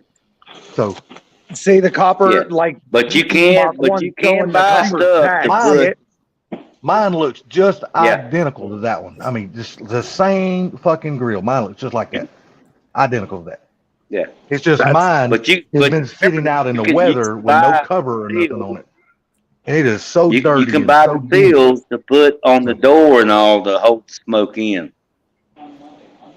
Yeah, If I you know you take can do care that. of your, if you take care of it, you don't even have to have the seal on it. Mine doesn't have, I put the seal on mine, and after a while it started fucking falling off. I took the seal off and I just take care of it, and I have no issues without the seal. Yeah. Let me tell you, Boy Scout, something right now. I have never had a seal on that. I have never Boy clamped Scouts. the door shut. I've never done nothing. Because me tell you Yep. something. You If Boy let Scout. that smoke escape a little bit, you're going to get more smoke on your meat and whatever you're smoking. Well, I Yeah, well, don't have the seal on mine. I'm just saying, if you wanted more of a seal, you can buy it. You Well, can. see, I've been doing a lot of research on that stuff too, and when you smoke, and they're saying when you put the wood or charcoal or whatever the hell it is you're going to use, you got to let it get rid of the what do they call it? They call it, it's either a dirty smoke or a white smoke. They say you got to let that get out of there first before you put your meat in there. So I've been Yeah. researching that shit too. So it's, like I said, all this is new to me, so I don't know anything about it. So Well, He's like still me got- and, he's still got Mark 1 on full screen. it took me forever to figure out what dirty smoke and that white smoke I is. get I it, was like, but what the hell are they listen, talking about? I don't understand that. Listen, It's like me and Mach 1's got a different approach. I like to soak my wood in water for 24 hours, so and Mach 1 does not. no, I don't smoke that at all. But listen, man, do not put bark in the firebox. Yeah, I know not to do that. It I will definitely know taint not to your do that. meat. So he said he's tried smoking meat, mostly pork. A complete amateur can't tell if it's good or not. It tastes good to me. Well, if you're not getting sick too, then you're good. Mr. Blitzkrieg, have you ever watched this barbecue channel? It's called Barbecue Pit Boys. It's on YouTube. Have you ever watched those I guys? Dude, I absolutely love watching those fellas. So They make some of the coolest fucking dishes, dude. I'm like, man, how do you guys even think of this kind of shit? I don't It's trial and clean, error. I don't clean the inside of my smoker. Neither do I.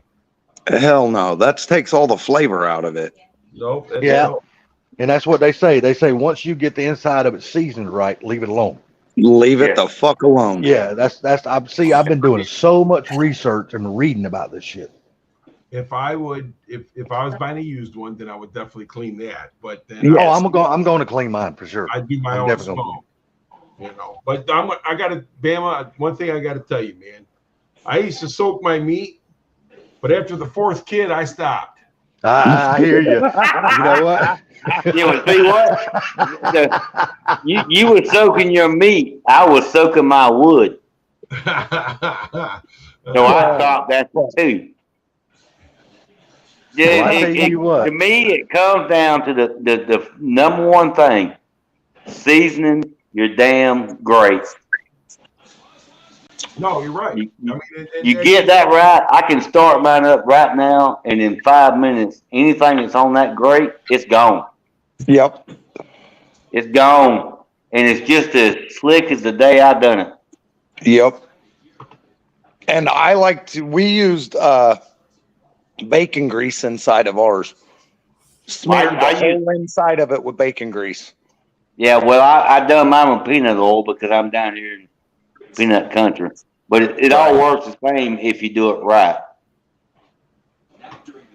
Well, see, I got a Blackstone and I seasoned it with peanut oil. And dude, I love my fucking Blackstone, dude. I use bacon grease on my Blackstone.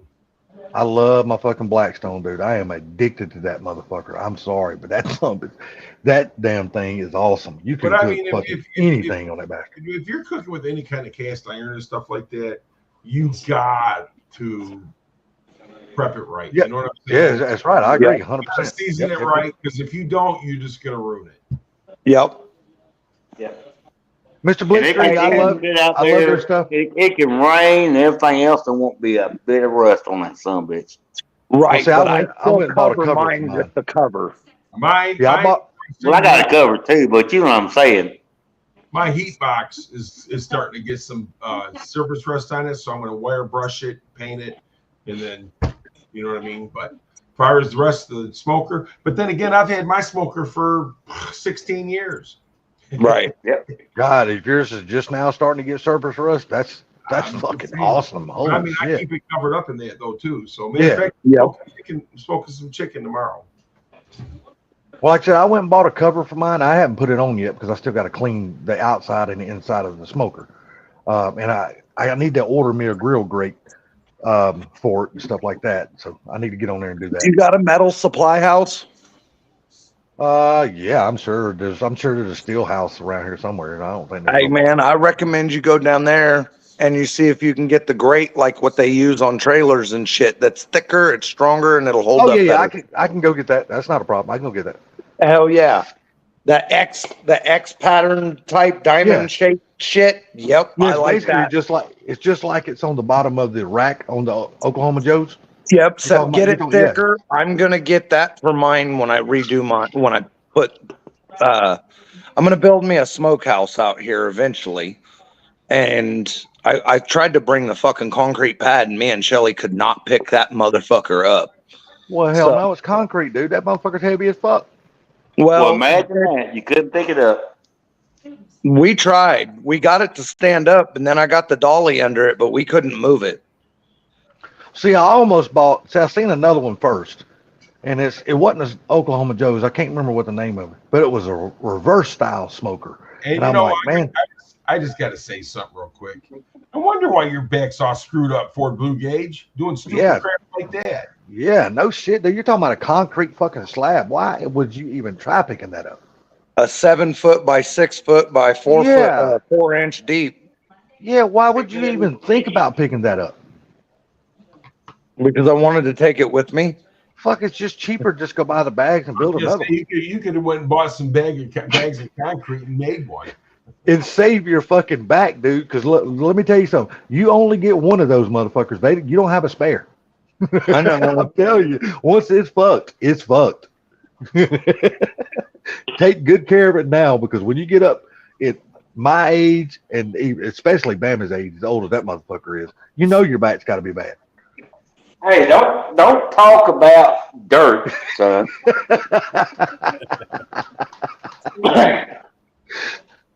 But no, I'm telling you, man, all the years I drove a truck, unloaded those motherfuckers, dude, I'm paying for it today, dude.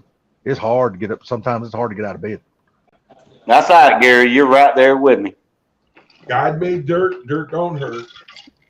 But you know So- what? You know what's older than me? Hey, I got It's the my 5-second brother. rule too, dude. If I drop Nah, my my steak on brother, the he's ground, serving. I pick that motherfucker up and throw it right back on the grill. I don't give a shit. I don't give a fuck. I just keep track of the one that fell on the ground and give it to the person that irritated me recently. Shit, not me. I eat the motherfucker. I don't care, dude. Because usually I ain't gonna drop it unless I'm right by the grill or smoker and I'm getting ready to put it on and it comes off the fork and falls. And then I'm gonna reach right down and grab it anyway. So it ain't like it's gonna be on a slab. It ain't gonna be fucking dirty. I am just teasing anyway. What's wrong with you? That medicine got you all fucked up, girl? All right, I'm getting tired. Me Medicine got too. you fucked up. Took a while. Now we talking about all this smoking and shit like that, dude. I wanna hurt and get mine going. I wanna smoke something before the damn season's over with. There you go. Well, Smoke it. the season's never gonna be over with, but I just want to get Well, ready. I you have a great evening. Sorry I wasn't able to hang out longer. I really appreciate you letting me up anyway. Salty, have a good night, buddy. Thanks for letting us up. You're awesome, dude. I don't care what he said about you. Yeah, I exactly. know. Me either. Hey, man, appreciate it, Funky. Yep. Bam, I love hanging out with you All right, guys. guys. Blitzscreen, everybody else in the chat. Y'all have a good night. MJI. Have a Take good care, night, guys. everyone. Fun as always. Yep. Later, man.